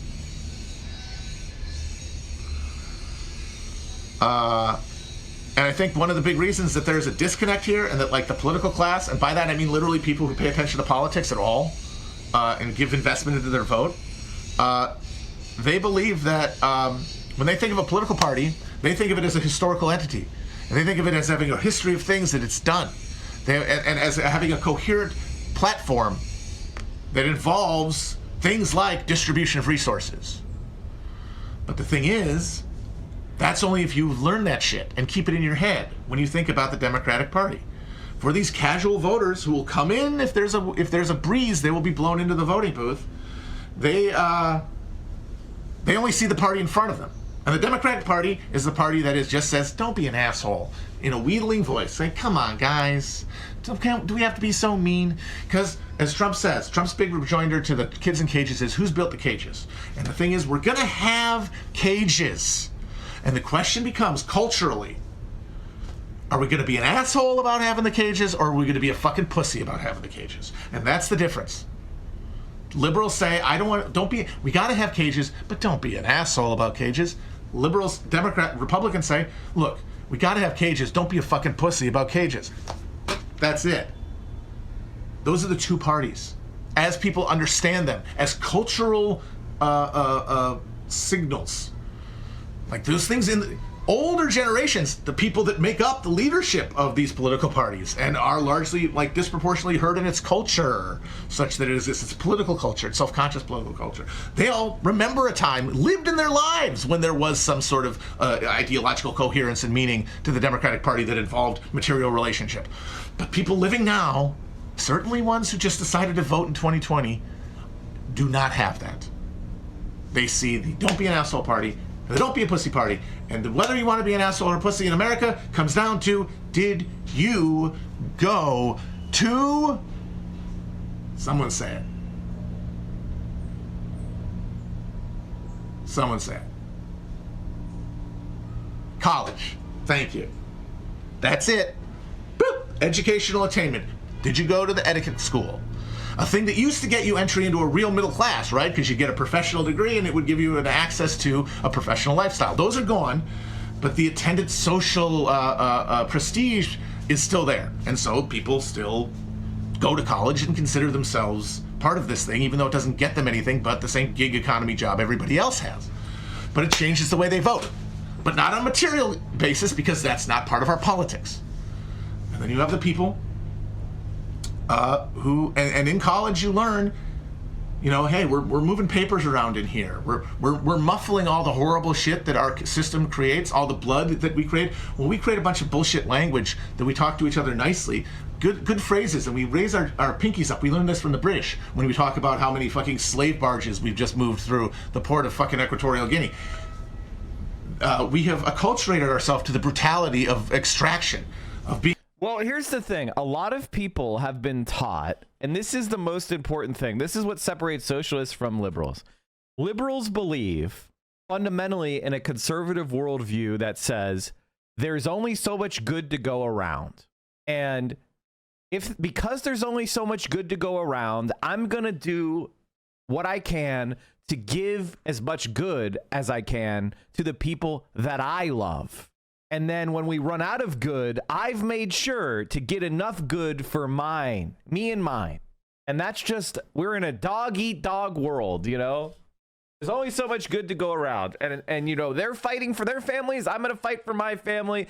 We're struggling, and, it is what it is. So if you have to suffer to make my life easy, then so be it, because that's just the way the world works. That's what liberals believe. And it's a religious belief. I keep all the good in the vacuum sealed mason jars in the freezer. Absolutely, exactly right. You're getting what I'm putting down. Now, here's the problem. That's not true. 800 million people have been lifted out of poverty in China. That's more than double the American population. Did that make you become like much worse off? No. What made you worse off is exploitation. What made you worse off is the fact that all the gains from productivity, all the gains from trade go to a smaller and smaller sliver of people whose taxes are continually cut. If the entire world developed, do you know what would happen? We would get more with less, because that's what development does. Development gets you more resources, more utility out of less stuff. That's what productive chains do. They create they economize. They turn what was shit into something that was good. It turns a very piece of unproductive land. We use technology, we use development, and it becomes hyper productive. Think about how many tomatoes you could grow on a dirty patch of dirt in the middle of a city. Now turn that into a professionally run hothouse on that same dirt. Now you're producing tons of tomatoes. That's development. That's technology. So would developing a place make it less wealthy? Absolutely fucking not. And that is the lie that is told. So why are we told that lie? Why are we told that our life relies upon the exploitation and domination of the world and the subjugation of billions? Why are we told that billions of people need to be held down in poverty so that you and I could live a comfortable life? Well, the answer is because it's about social power. It's about a sadistic capitalist class that recognizes they are parasites. Parasites know they're parasites. Parasites are not confused about what they're doing. Parasites exist by exploiting a host. They're not confused, but it's their job to trick your immune system. It's their job to conceal themselves. It's their job to ensure their reproduction at your expense. That's the capitalist class. They're ensuring their class position. They're ensuring their reproduction at your expense. Parasitism is one of the most successful strategies in nature. So how do we fight back against that? We have to use reason. We have to use organization. We have to use dialectical materialism. And we must develop the ivermectin of our politics. I want you and I to be able to shit out Elon Musk and Jeff Bezos just like we would shit out a tapeworm. And our lives will be improved. We will be healthier. We will be happier. Let's fucking shit. Exactly. I want to be the ivermectin of politics, which is purge the parasitic capitalist class out of our body. Being at the top of a pyramid of human misery. And so we've learned how to kind of let off the steam of the anxiety of living that every day, the horror of it, in the form of liberal politesse. Like it used to be manners, it used to be religion, then it became manners after God died. And that manners used to be, in the old reactionary era, pinky extended, stiff upper lip shit. Manners now need post-60s, mommy, we all love each other, hug box, snowflake stuff, if you want to call it.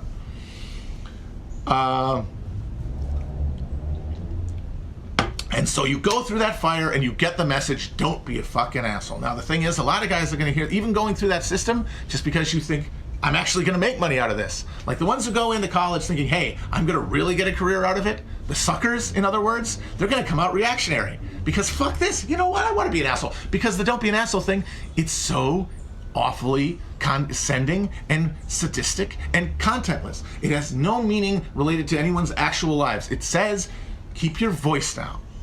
We're trying to study. And what if you don't fucking want to study? What if you don't fucking want to study, bitch? What am I studying for? You used to be able to say, I'm studying to get a job, but now that's not it. I'm studying so I can sit around with another bunch of people and pretend that I'm part of a fucking cognitive elite? Are you fucking kidding me? The other thing that Matt is so right about is, like, there's the other side of it, which is the side of it of the people who do study. The nerds who got stuffed in lockers.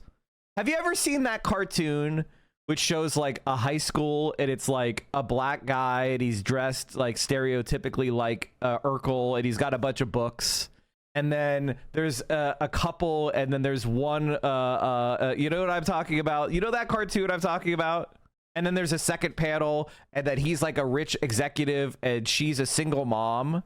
That appeals to liberals. That is exactly the Democratic Party liberal anti-Bernieite. The beat it chick, yeah. That appeals to liberals. That appeals to conservatives. That is, they see themselves as the nerdy, you know, guy who was rejected, didn't get any pussy in high school, and now he's, you know, he graduated, and he's better than you. You deserve it. You didn't fuck him in high school. You didn't treat him like a cool kid. But he was doing what was really important. Yeah, he didn't even want to go to those parties you didn't invite him to. He was studying.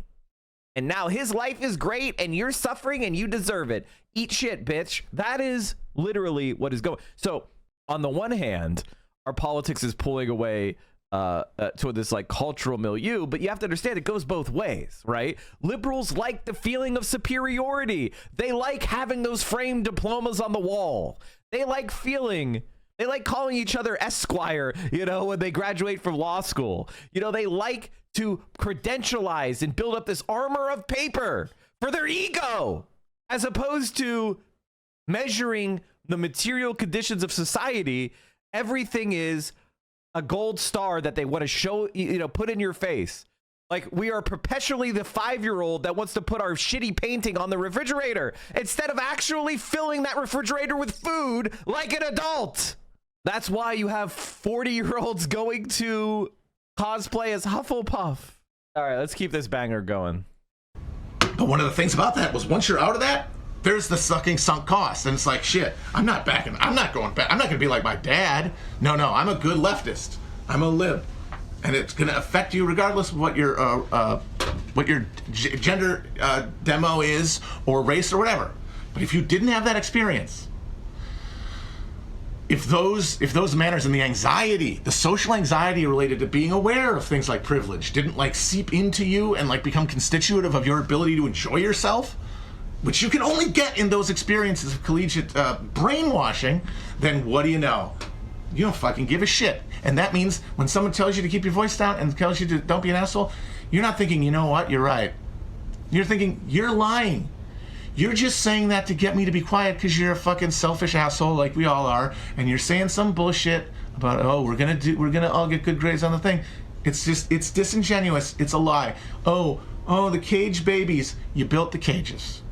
And it's true, because the conditions of American politics assume that there will be climate catastrophe, there will be pandemic that will never be stopped, there will be continued economic bottoming out, there will be people killing themselves in greater and greater number, indirectly, there will be just social collapse, and the replacement with just the mere attenuated nerve endings of pure stimulus response. The people who can bury themselves in the internet to find some reason to keep moving forward. Imagine frontier they can walk through into the digital realm while everybody else just dissolves.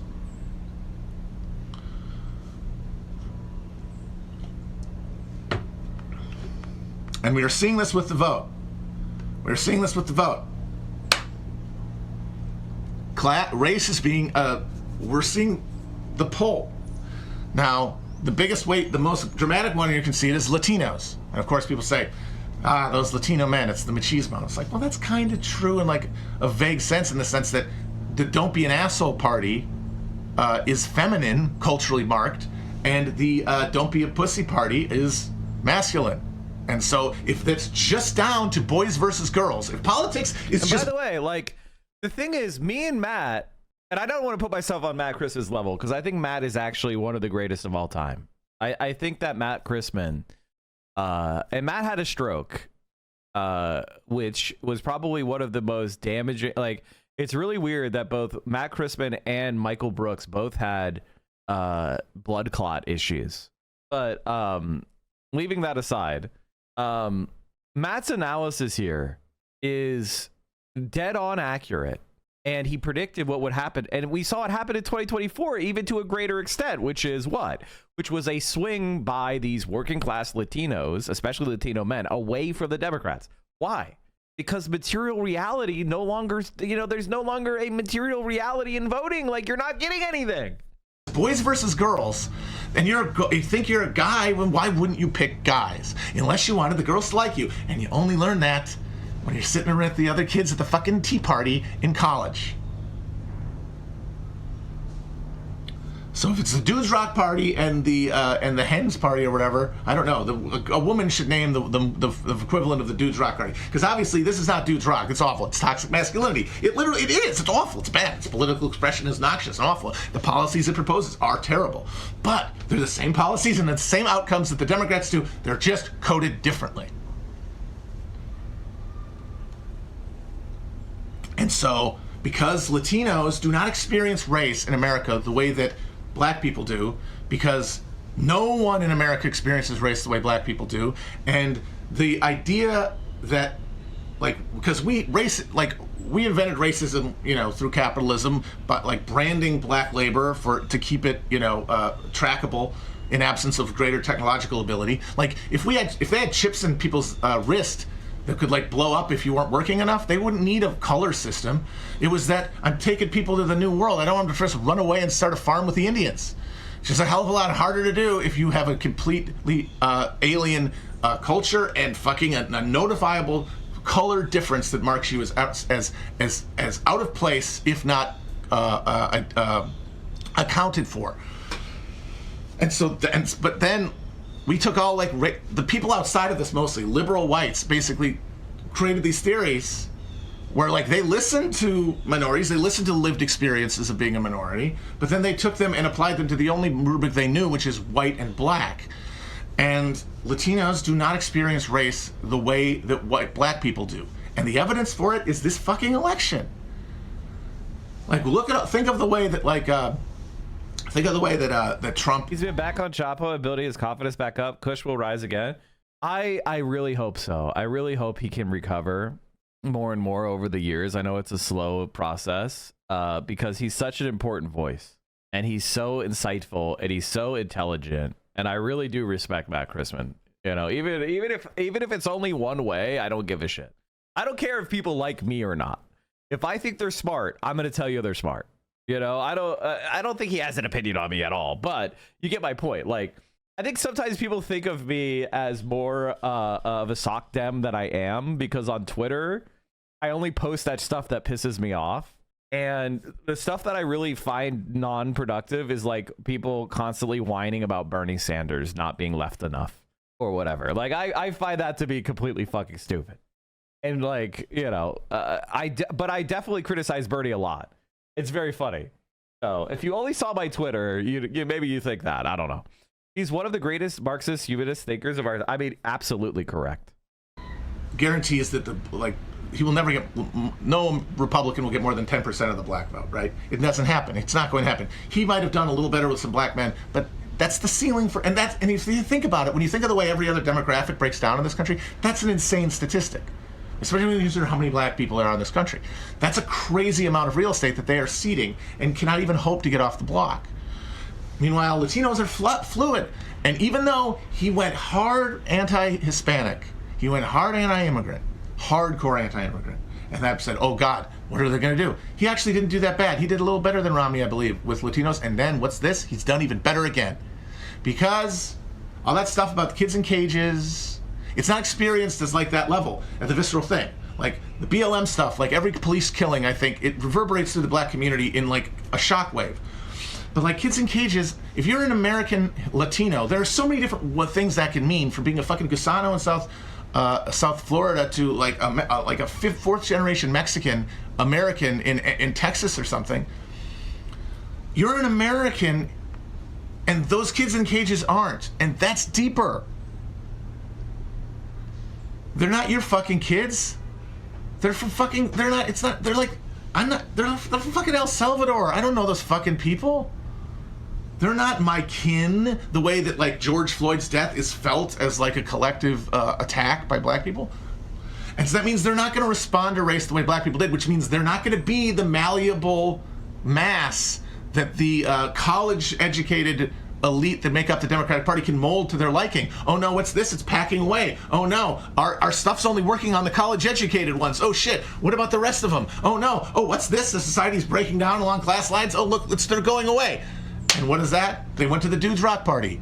They fucking exiled themselves to the Dudes Rock Party because that's what they care about. They care about dudes rocking. They don't care about some Mexicans in Mexico hate Central American immigrants. What the fuck do you think American Mexicans? People who are American, remember, none of these people are going to get an ICE raid. By definition, they're voting in an American election. And so they see this as like, look, I'm in America. I have a barbecue. I don't want some fucking guy who speaks like what, some Central American Indian language coming up to me and taking my fucking grill or like asking me to wash my windows. Fuck that. We got to have a barrier. How do we have a barrier? We have a fucking wall. We're gonna have wall. We're gonna have cages. There's gonna be kids. Oh God, don't be a fucking pussy about it. Matt is just the king, and the reason why all this is important is because the United States of America is the bulwark of capitalism in the world. And I have a lot of criticisms about China, but the Chinese government seems to have the capitalists scared. And when the capitalists are scared, that's when you should take notice that maybe those criticisms that you're making of China are not as materially important as the idea that capitalists are subservient politically to a communist party. And they don't like that. And so the United States is now that China's economic development and its industrial policy and the governance of China has led to the point where, according to the International Monetary Fund, using purchasing power parity, China's economy is 25% larger than the United States. There's reason to believe that that is a mass underestimate because Chinese service economy is undervalued by as much as like 50%. Like China may be a 1.5 times bigger economy than the US at this point. And I think there's a lot of capitalists in America that are panicking. And they have realized that their strategy of like liberalizing China and then overthrowing the Communist Party for, to turn it into an exploited, humiliated state has failed. And they see China as a legitimate power that could challenge the United States. And the West is aligning back into a Cold War mentality.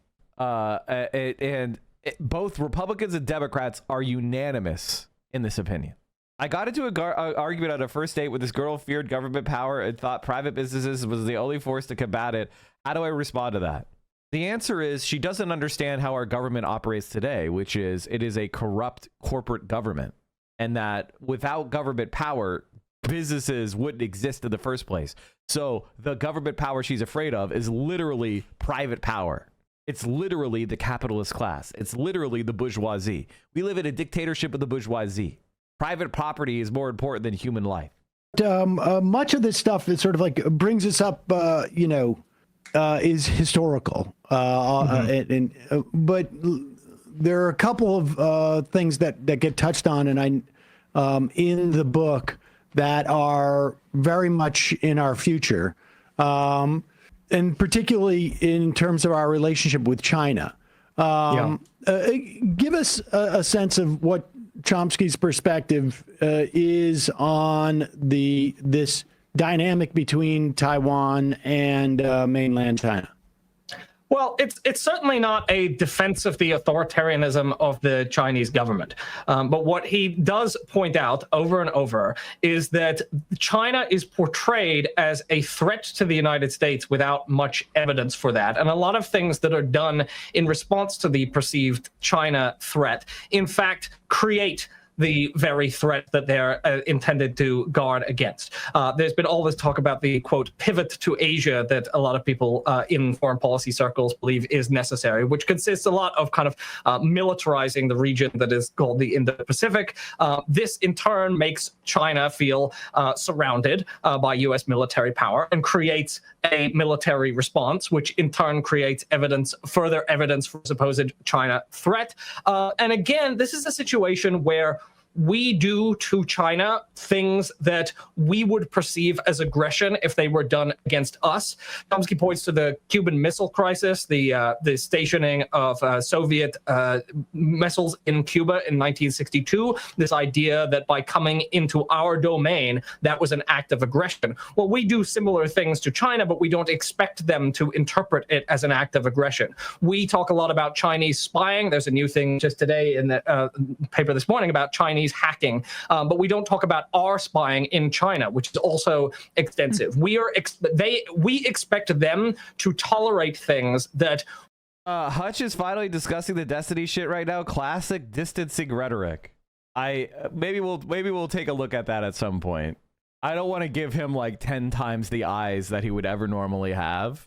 So, we'll figure it out. But I think I might actually need to make a video or a clip or something about the charges against Destiny.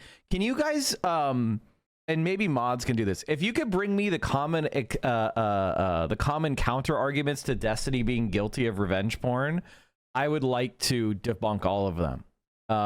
One of them is that he didn't send the videos with the intent of causing emotional distress, which is a misunderstanding of the situation, right? So because when you hear intent to cause emotional distress, you think it means he sent it for the purpose of provably wanting to cause those people harm. That's not what that means. Like, you're hearing it in words that are not legal definitions because you don't know what you're talking about. What matters is, did he intentionally send the video? Yes.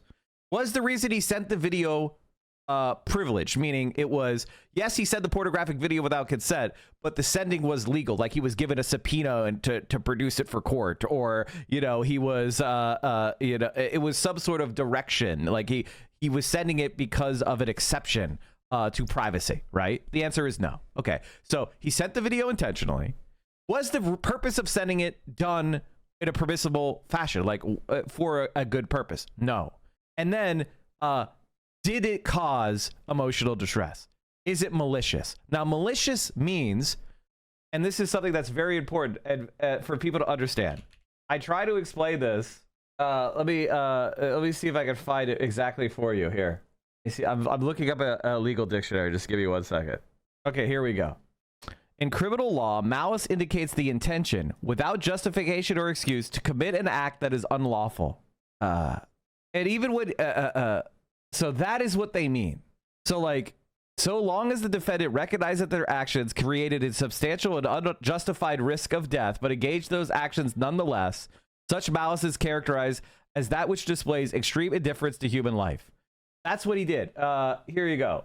If you look at the intentional infliction of emotional distress, the defendant acts, the defendant's conduct is outrageous, the defendant acts purposely or recklessly, causing the victim emotional distress so severe that it could be expected to adversely affect mental health.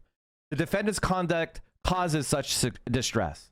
So, and what do they mean by purposely or recklessly? So purposely means I intend to cause you emotional distress. Recklessly means a reasonable person believes that a reasonable person would understand that what I did would cause you emotional distress. That's exactly the same thing with the cyber porn. The fact that even if he, you believe that he didn't want to cause Pixie distress, the fact that any reasonable person would have distress having their private porno shit leaked to somebody else they didn't consent to means that he intentionally did it, because he intentionally sent it and he recklessly disregarded the consequences. There's no, I mean, like the idea like, oh yeah, he was sending it, but he didn't mean to hurt her feelings. Like, what? Are you stupid? You can't prove that he wanted to hurt her feelings. His D writers are saying she has no case. Yeah, that's because they don't understand the law. Oh, the civil law she is citing didn't take effect until October 2022, which would be several months after the alleged sharing occurred. She can't sue him for something that was legal to do at the time. No, this person is stupid. She could also sue him for IIED. And I'm sure there was other cyber crimes and stuff that was applied. Also, and the other thing is, do you think he only did this once?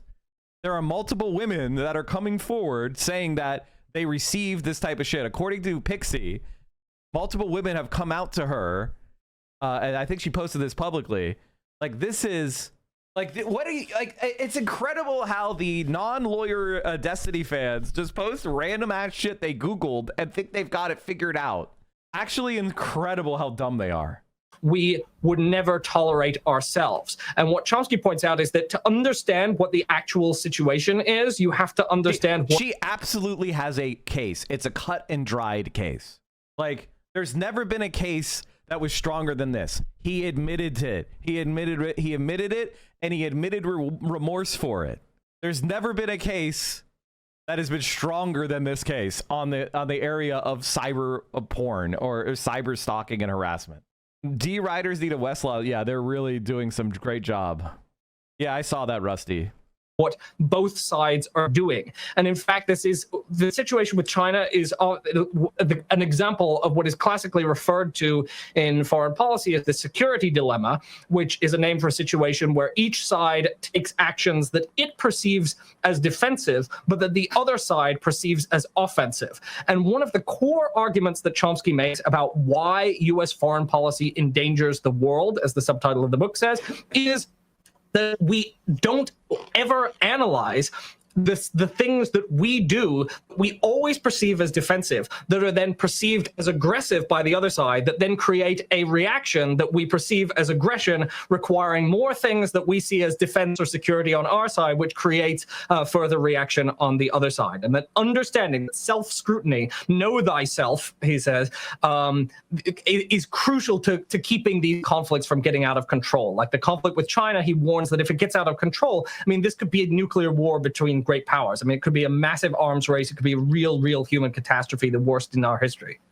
But how much of that, like, I mean, some of that sounds a little bit like the bumbling empire theory, as opposed to this is our way of saying, like, look, we are setting our boundaries for some economic territory. Like we want, and like so much of this was outlined in the Trans-Pacific Partnership, which is basically saying, like, we're going to have hegemony over the economic system of everything that surrounds you, so that our, whatever we produce is produced under, and the rules of essentially the world are our rules, our copyright, our trademark, our production flow, whatever it is. And the military part in there is to go like, and if you don't like it, we're gonna do this brinksmanship, where does that?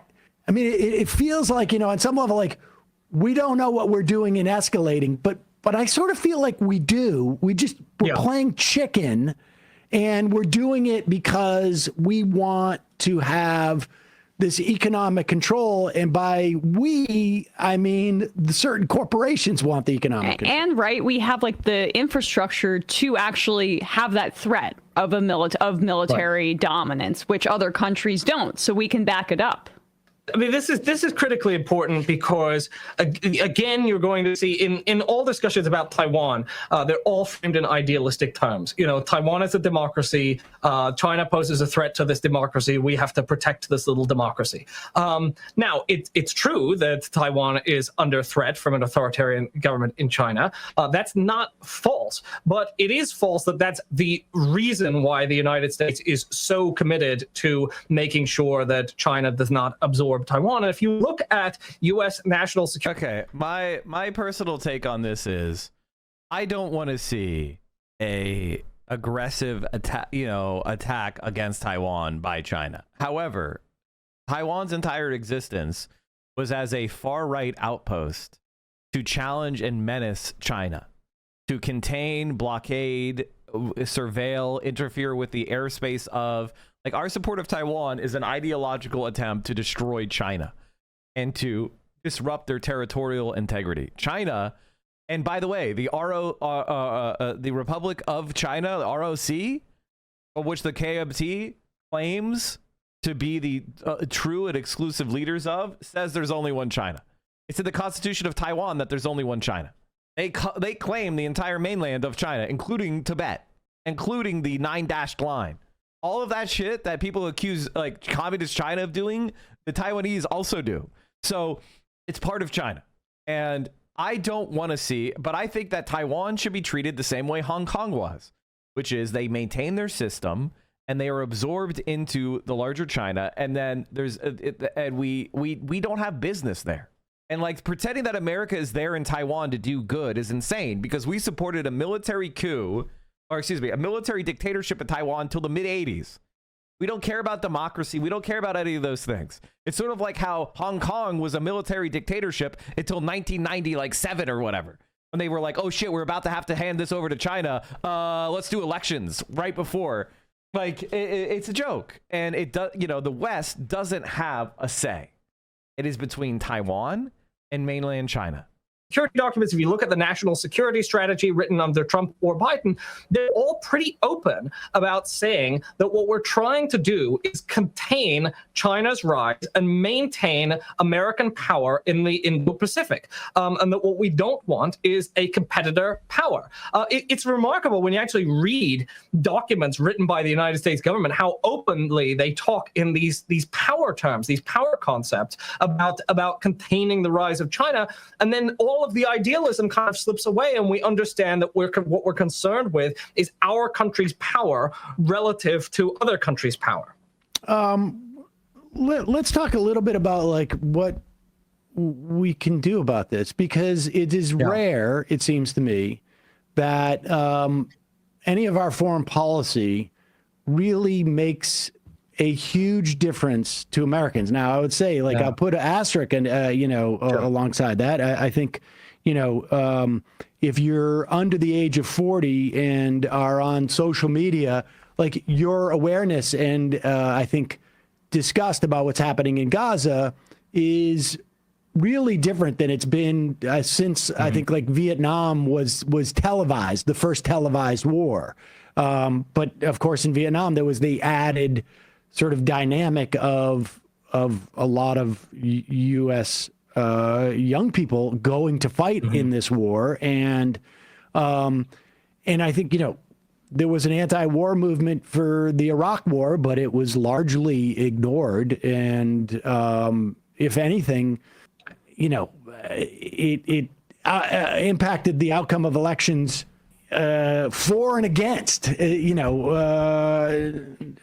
equally, in terms of like, so what is the solution, to the extent that there is one, to this?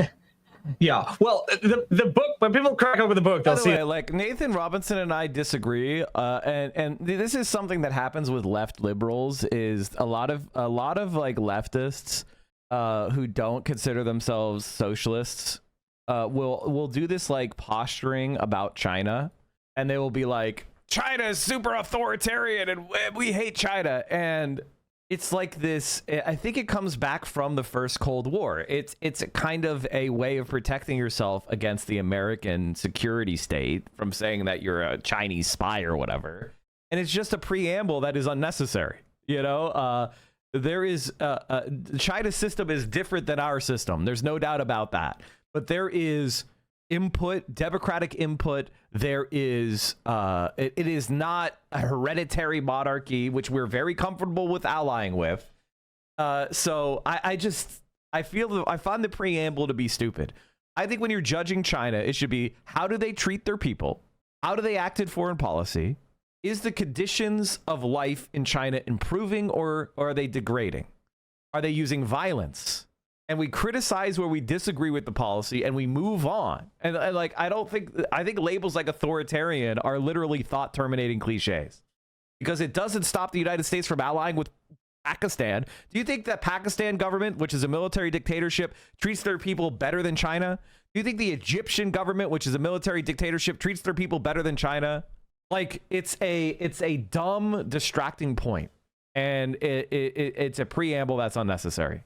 that it does in fact end on a kind of optimistic note, which I made sure of, because Chomsky doesn't always end on an optimistic note, but he does say here and there optimistic things about social movements and what they can accomplish and what they have accomplished in fact in his own lifetime. He was really impressed by the rising anti-war movement around Vietnam, because for the first few years there was no anti-war movement, and then anti-war sentiment developed, and it did constrain the actions of the United States government. I mean, not sufficiently, and the war dragged on, and you could say that there's arguments over the extent to which the anti-war movement actually made a difference. But one thing that he argues is clear that the respect to which it did make a difference was the Vietnam syndrome, which we have discussed, which is to say that after the Vietnam War, even if it didn't stop the Vietnam War, it created that public reluctance to support the use of force that then forced the United States government to rely more on small scale and covert activities in Central America, for example. And in fact, in Central America, when Iran-Contra happened, it was Democrats who were kind of formed by the experience of the Vietnam War who were leading the opposition to Reagan, fairly mainstream Democrats. There was a healthy anti-war sentiment in the country that constrained the Reagan administration's ability to act. And I would argue that even though the Iraq War movement didn't stop the Iraq War, the fact that there was a huge movement and then that movement was completely vindicated by what actually happened in the war, really established a baseline anti-war consensus in the United States that is enduring to this day. It certainly helped Trump, I think, on some level. I mean, sadly enough. Trump has to posture as anti-war, right? Trump understands that the public is anti-war. He promises, if you look at his speeches, he's constantly promising peace. He's saying, well, the Democrats are going to drag us into World War III. I'm going to prevent World War III. He's lamenting what happened in Gaza, saying never would have happened on his watch. I'm going to keep you out of war is basically like Trump's message. And in fact, it even got like a number of Muslim voters to support Trump. The Iraq War movement had a really positive long-term effect on public opinion in American politics. Like, yeah, it's true that Biden just announced another $8 billion in weapons aid to Israel, but I would also argue that the anti-war sentiment in the United States is part of why the Democrats just lost an election, and that it's very, very hard for the public to constrain the use of American power when the leaders of both parties are going to pursue similar policies, right? I don't think we're going to see that much difference between Trump and Biden and what they're doing in Gaza. So what the public can do is quite limited. But at the same time, what alternative is there but to scrutinize, to expose the myths, to expose what is actually happening, and do what you can to try and keep atrocities from continuing indefinitely. All right. Lastly, let me ask you this. I mean, over the course, obviously, you're working on a book that is more focused on foreign policy and sort of the way that the U.S.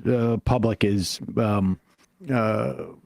manipulated or at least kept in the dark as to what the actual agendas are and where it's going. But over the course of the time that you were working on the book with Chomsky, and he's obviously very late in life and is not doing particularly well and largely incommunicado as far as I can tell. But over the course of the time that you were working with him and even prior to that, what was your sense of his where was he domestically in terms of optimism or pessimism? I mean, or was it? I mean, there's a quality of Chomsky where it's almost like he doesn't have optimism or pessimism. It's more like this is the way it is, and this is what needs to be done. Yeah. I think that's an accurate characterization. I mean, he says optimism and pessimism, depending on what you mean by that, is a state of mind. When people say they're optimistic or pessimistic, they're really referring to their state of mind, whether they feel like they can do it or they feel like bad. That's subjective, psychological, liberal bullshit. I tweeted something very important that I think You know, it explains how I feel about the world. Let me see if I can find it. I've been tweeting so much lately. You know, okay, here it is. Doomerism is the final stage of liberalism. When your conscious mind accepts the status quo can't continue, that radical change is needed, but you feel powerless and alienated. That's what doomerism does. It gives you permission to quit. That is what, when people say, oh, I feel so doomer, I feel so pessimistic, what they really want you to say is, you're right, there's nothing we could do. I guess you could just spend all day playing Marvel Rivals or whatever the fuck. Like, you don't need to fight. You don't need to risk anything. Just enjoy life. Take the grill pill. And so the most important thing you need to do is to realize that that is just your liberalism telling you not to fight back. It's the final move. It's the final liberal antibody. If you think the problems are too big and the challenges are too extensive and your enemies are too strong, then you're going to surrender without a fight. That's exactly what your liberalism is trying to do to you. Slay it once for all. Take a dagger and stab it into the heart of your liberalism and say, fuck you. There can be a better world. We can fight back. It doesn't mean be delusional. It doesn't mean be a baby. It just means you're not going to let your morale be your enemy's greatest ally. We're going to win. Maybe it'll be tomorrow. Maybe it'll be in 10 years. Maybe it'll be in 1,000 years. But socialism will win. Capitalism will fall. It's only a matter of time. And so you need to do your duty as a member of the human race and accelerate it and fight back. Don't be grandiose. Don't be a narcissist. Don't expect the rapture tomorrow. But you have a duty to fight for yourself and for the people to come, or else we'll all fucking die. And when I say all, I mean the human race. The human race will go extinct with this nation state capitalistic logic. Eventually, enough nuclear weapons will be produced and end up in the hands of psychotic freaks, and the human race will go extinct. It'll destroy the planet unless we figure out a way to end this doctrine, this regime of artificial scarcity, where we lift these people up. You don't have the right to be pessimistic. You don't have the right to be a doomer. Your life in many ways is much better than those who came before you and fought and gave their lives to make it better. Do you know how many people have died in revolutions and uprisings and rebellions and strikes and war over the fucking centuries and millennia of human existence? Your life is more comfortable, less painful, more stimulating than ever before. And yet, billions of people still are desperately hungry today. You have an opportunity, you have the privilege to fight for a better world. Freedom is merely that privilege extended. It's not too late. It's only too late when every single one of us gives up. That's the moment it becomes too late. And I don't see any quit in my eyes. You know, we have at the end of the book, you know, essentially there's one alternative is say, you know, let's give up, which guarantees, he says, that the worst will happen. And the other is to say we want things to be better, so we're going to try to make them better. He quotes the old phrase, pessimism of the intellect, optimism of the will.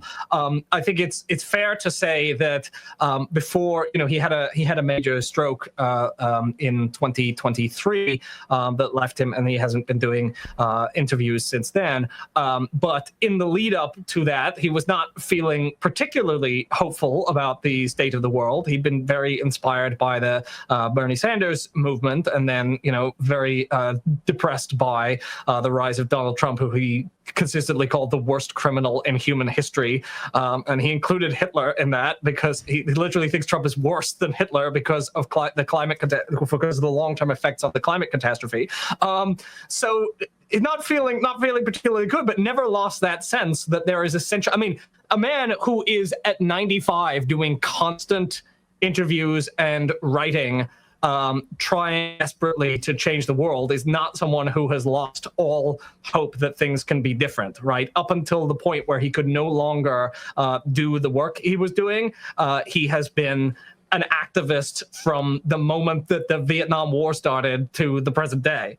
Yeah, I don't know if it's like Boober or somebody who says like, you got a choice to believe in God or not. It's just it's easier to believe in it. You don't really have much other choice on some level. I'm not sure I subscribe to that, but that is, we got really basically two choices. One is give up, or one is to not give up.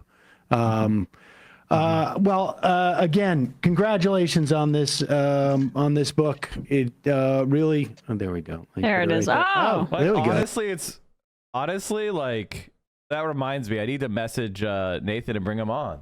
I need to bring him on because I really do want to talk to him about this, and I really want to read the book first, though. I still haven't read it yet, but because I just haven't gotten around to it. And maybe I'll just get an audiobook and listen to it as I like fart around. Whatever happened to his union busting arc? There was never a union busting arc.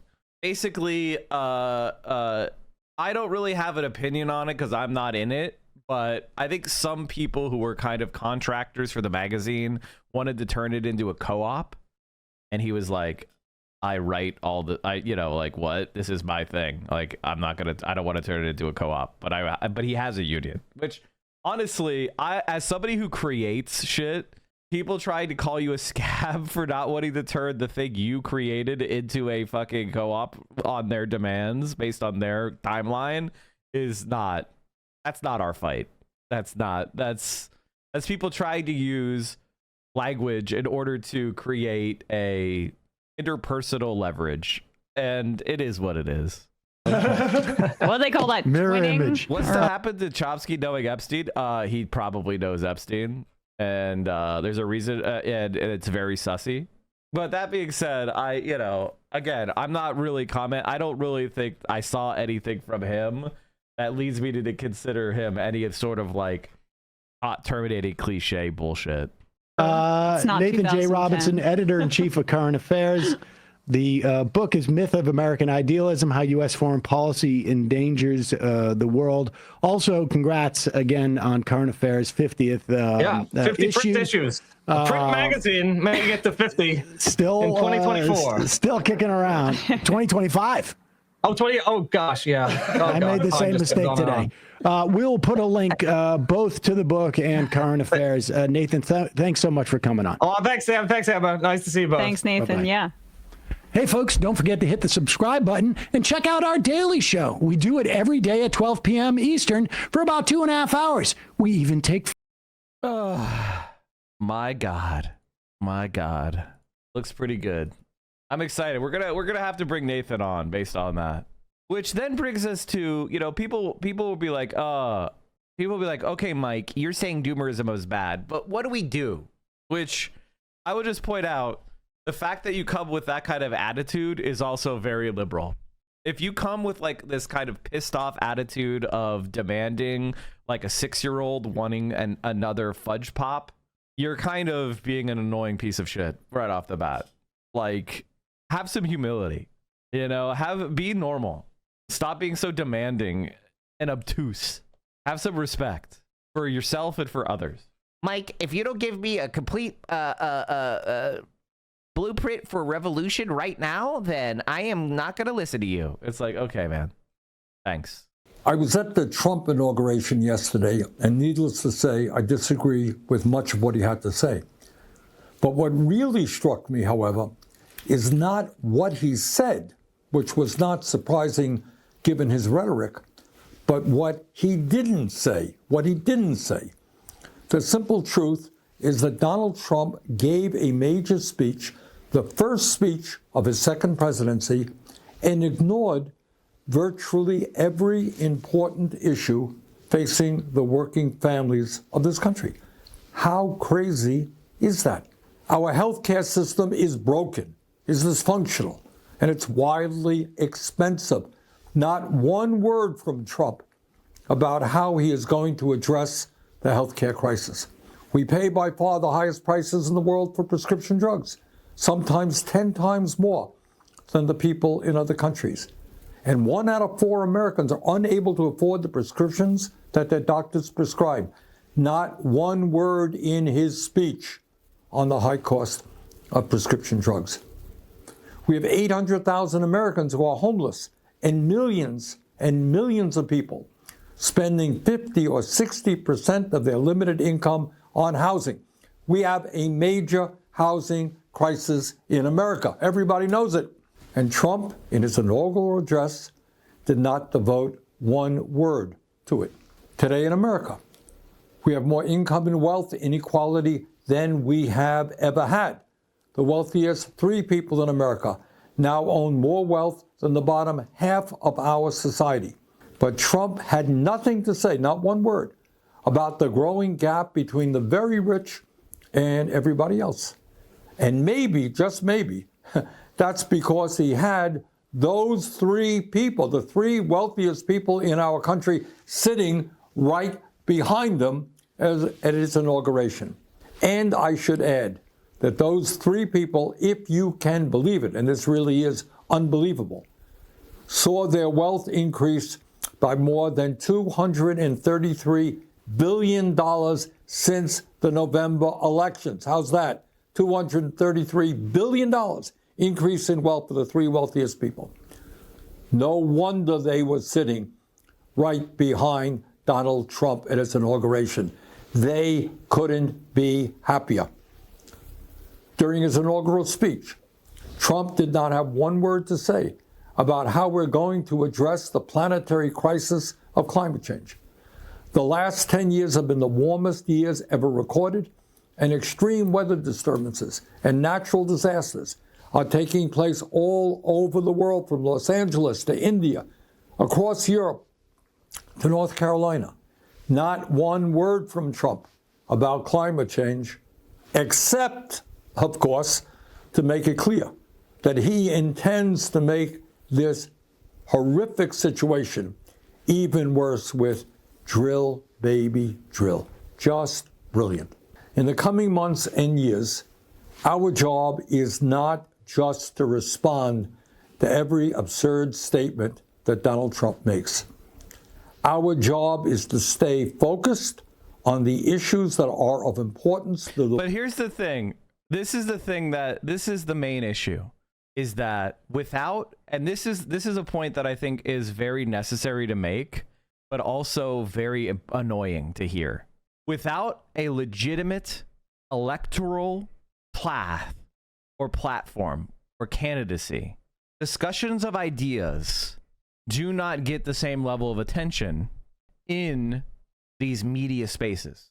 You know what I mean? Like, if I just am out there saying we should give free college, or we should do this, or we should do that, unless there is some sort of plausible electoral or revolutionary path, people just go, that's just, you're just doing a bull session. You're just doing a college dorm bull session.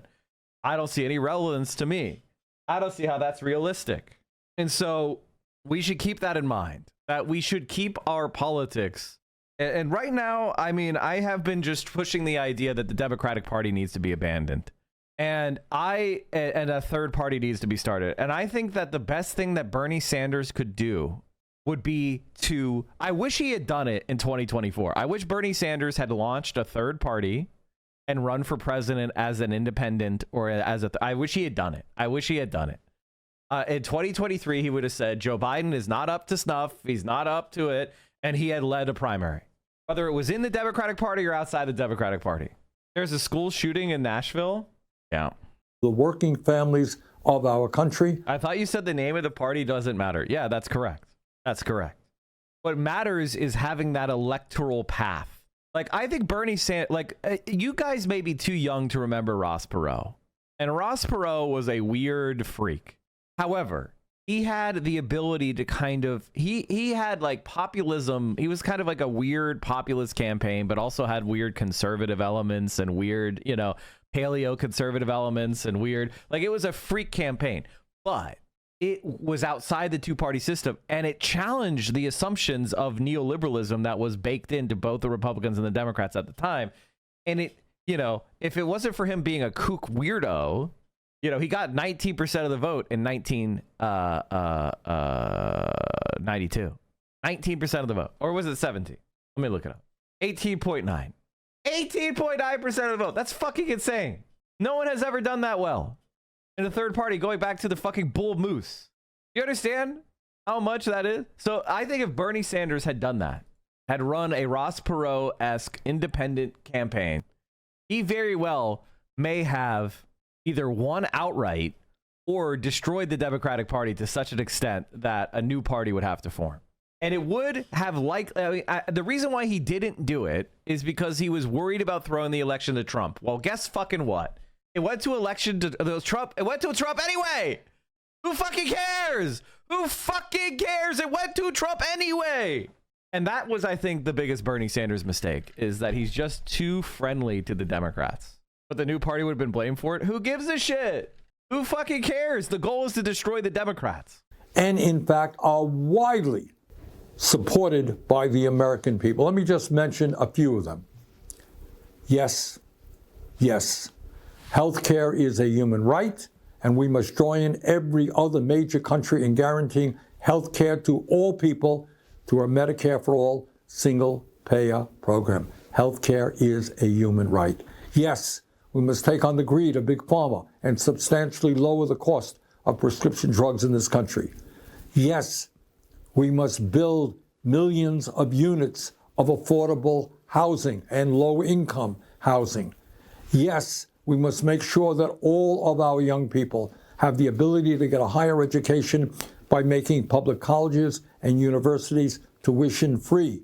Yes, we must work with the global community to combat climate change by cutting carbon emissions and transforming our energy system away from fossil fuel and into sustainable energy. Yes, we must pass legislation to raise the absurdly low federal minimum wage of $7.25 an hour to a living wage of $17 an hour. Anybody who works 40 hours a week in this country should not be living in poverty. Yes, we must pass the PRO Act and make it easier for workers to join trade unions and grow the trade union movement in America. Yes, in order to help fund the needs of working families in this country, we must demand that the wealthiest people in this country, including those individuals sitting right beside Donald Trump at his inaugural, start paying their fair share of taxes. Yes, we must end. Any insight into why Bernie voted to confirm Rubio? I have no idea. It's dumb as fuck.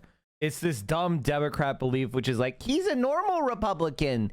Yay, we got a normal Republican. We're going to show how much we're reasonable. Yay. Except a normal Republican is fucking terrible. And Marco Rubio is going to do whatever the fuck Donald Trump says. And what's so incredible is that the Democrats don't even reasonably have a chance of winning that Senate seat in Florida. Isn't that insane? The Democrats are so cucked, so pathetic, that we don't even think they can win Florida. Like, what is happening? Thanks to the motivations of voices like you, Hassan, union leaders, I'm joining a tech union today. Thank you for inspiring a change that has been needed in this industry. Good luck. I heard everything you said, and I know you said we should fight, but I'm generally so hopeless right now. Like, I feel like we're all doomed. What do we even do? Okay, serious point. I want to make a very serious point to you. At one point in history, Hitler had conquered. I want to look at this. Hitler had conquered France, Norway, Finland. Finland was an ally. All the Baltic states. They were at the threshold of conquering Moscow. The U.S. was not in the U.S. wasn't was like just getting into the war. Was getting its ass beat in the Pacific. People legitimately thought it was possible that he could win the fucking war. Compare that to where you are today. You're comfortable, you're warm, you're well fed, you're on your computer. You're not a partisan in, Poland getting chased by the Wehrmacht, okay? Like, you are a relatively comfortable Westerner who is capable of reaching out to other people who agree with you, like-minded people. You could organize. Yeah, is it a bad time politically? Yeah. Is the Democratic Party completely fucking in shambles? Yes. But that's an opportunity for us. And there's a lot of bad shit going down. Hell yeah, a lot of bad shit is going down. A lot of bad shit has always gone down. But the difference between being part of a better world or a solution, and beating back the tides is your morale and your ability and your willingness to fight.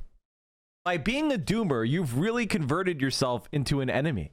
You may agree with me on every point, but if you're not willing to stand up and join DSA, if you're not willing to stand up and fight for your workplace to be unionized, if you're not willing to step up and help spread positive political messaging like this, if you're not willing to put your money where your mouth is, then what's the fucking point?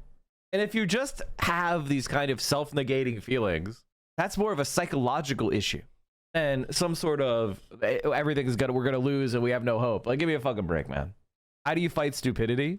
You fight stupidity by recognizing that people are not just persuaded by arguments. People do not come to their beliefs through rationality alone. We are led by our social milieu. We're led by our identities. We're led by who we trust and who we care for. And we use our conscious brain to rationalize those alliances. So what you need to do is create the conditions for people to self-persuade, where they feel safe changing their mind, where they are attracted, not repulsed, where they are brought in. But when people are enemies, you treat an enemy like an enemy. People will respect you for fighting an enemy more than kowtowing to an enemy. So you must create the conditions of self-persuasion. You must change the environment of a person, an informational environment, a social environment, and you must have the self-respect to fight your enemies and beat them. Donald Trump has ordered health agencies at the FDA, CDC, and NIH to pause communication with the public until February 1st. They are not allowed to give regulations, guidance, announcements, press releases, website posts until approved by a political appointee. Is he actually going to get us like a second plague? Is Donald Trump going to get us a second plague? Like, it legitimately feels like he could get us a second plague. All my public health homies are freaking out right now. Bird flu is around the corner. Yeah, I heard bird flu is like super dangerous. Isn't that true? Wap Goblin was just messaging me about that. HHS gives Moderna $590 million to accelerate bird flu vaccine trials. H5N1 bird flu in dairy cows. Followed by the first human infections at the beginning of April. Over the course of more than 9 months, there have been major response accomplishments in monitoring, testing, viral surveillance and characterization, worker protection, and animal health collaboration. While CDC believes that the current H5N1 bird flu risk to the general public remains low, people with job or recreation-related exposures to affected animals are at increased risk, especially when those exposures happen without appropriate protective measures in place, such as use of personal protective equipment. Farmers and workers who work with infected animals or their byproducts, backyard bird flock owners, animal care workers, animal health and public health responders, people with recreational exposure to animals, e.g. hunters and wild bird watchers. So it seems like fewer than 100 human cases have been reported to date. 50% of known cases worldwide have been fatal. Oh boy, that's not good. And a corrupt campaign finance system, which allows a handful of billionaires to buy elections and move us rapidly into an oligarchic form of society. Bottom line, as we enter the new Trump presidency, we have got to remain focused. We cannot panic. That makes sense, Gabi. No matter how many executive orders he signs, glad to see you're and no feeling matter better. how many absurd statements he makes, our goal remains the same. We have got to educate, we have got to organize, we've got to put pressure on Congress to do the right things. And by the way, with Republicans only holding a 3 or 4 seat advantage in the House, we can stop them time and time again if we are organized. Finally, my friends, we have got to fight to create an America based on economic, social, racial, and environmental justice. That's what we've got to work on. Let's go forward. Let's do it. Thank you. There was a very good book. The author slips my mind. Very worth reading. It came out shortly after World War II, I think maybe like 1947, 48. It was written by a German Jew. A woman. And the book had the title gave away the book. You know, she was very smart, and when you're very smart, the test of intelligence is to capture complex ideas in simple, lucid language. Yeah. And the title of the book was Hostages of Civilization. She's referring now to the situation of the Jews. And she said the German Jews were hostage to German civilization, meaning 19th century, early 20th century, Germany was by a wide margin regarded as the height, the peak of European civilization. Just to take a homegrown example. So there is W.E.B. Du Bois, the great African-American scholar of the 20th century. He goes to Harvard. But going to Harvard was a deal, but it wasn't a big deal. Because then he goes off to study in Germany. When you wanted to be at the peak, you go to Germany, okay? If you take the left, all of Europe, they revered the German Social Democratic Party. That's where all the leading lights were concentrated. And when what was called the SPD, the Socialist Party, SPD in the German, we call it German Social Democratic Party. When they spoke, everybody listened and everyone acted, okay? So Germany was the peak of civilization. And the author wrote that we were hostages of that civilization because beneath the veneer of civilization, there lurked a lot of ugliness. There lurked a lot of ugliness.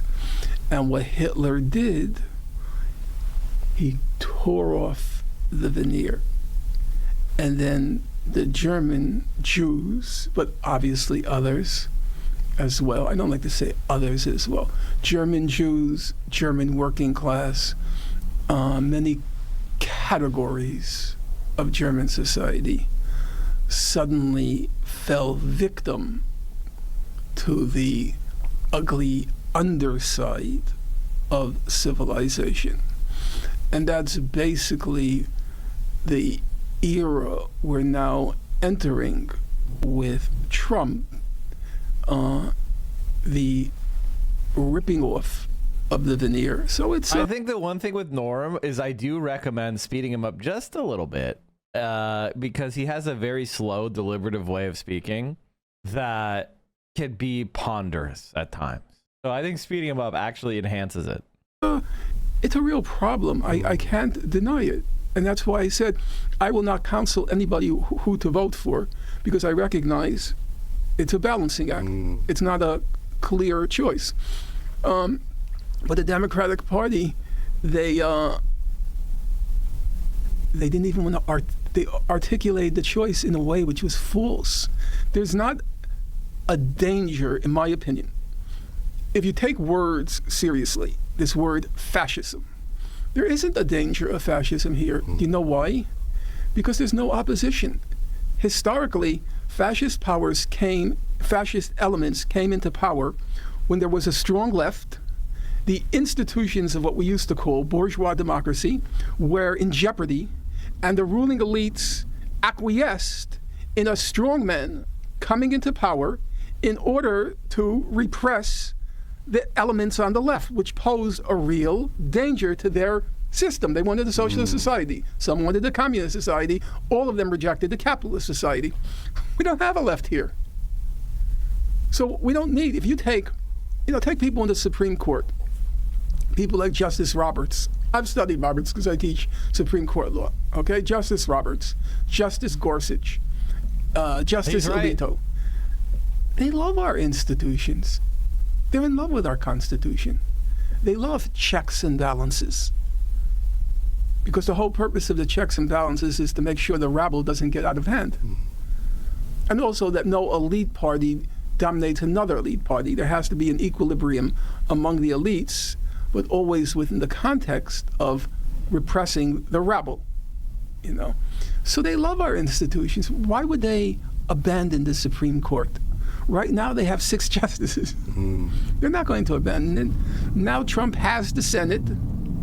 He has the House of Representatives. Why do you need a strongman? Why do you need an authoritarian leader? They already, unfortunately, they already control all the institutions. But sorry to have to report this, that's how our bourgeois democracy operates. So this constant thread of Trumpian fascism, I think it's false on two counts. First of all, it's unnecessary because there's no left to fight against. And second of all, well, they're going to shadow box. That's the other thing. They're going to shadow box. They're going to punch at an imagined enemy. They can get everything they want within our system already. They control the Supreme Court. They control the Republican Party, democratically elected. The Supreme Court justices were constitutionally chosen. So then why do you need fascism? If you understand the term and you're not just using it as an epithet, as people like AOC, who's a certifiable airhead, as they use it, it's totally gratuitous. So I think on those counts, it was a scaremongering.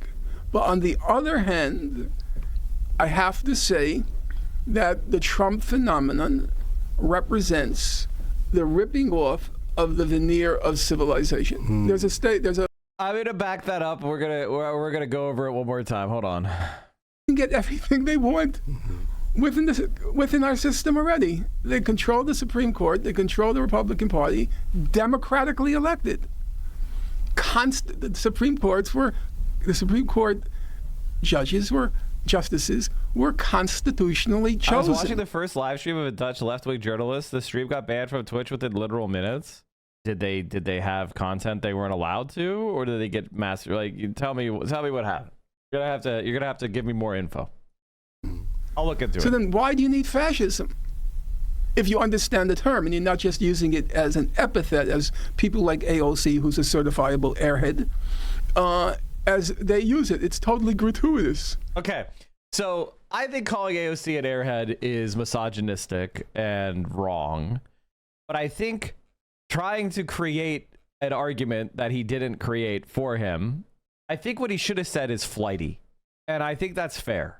She's flighty, and she jumps from, she's very much intertwined with the Elizabeth Warren professional nonprofit class of DC. She loves to say like Latin-y or something, you know what I mean? She loves to she falls for dumb, like, bad faith accusations of anti-Semitism. She lets bad faith rad lib cancel efforts take up time and attention.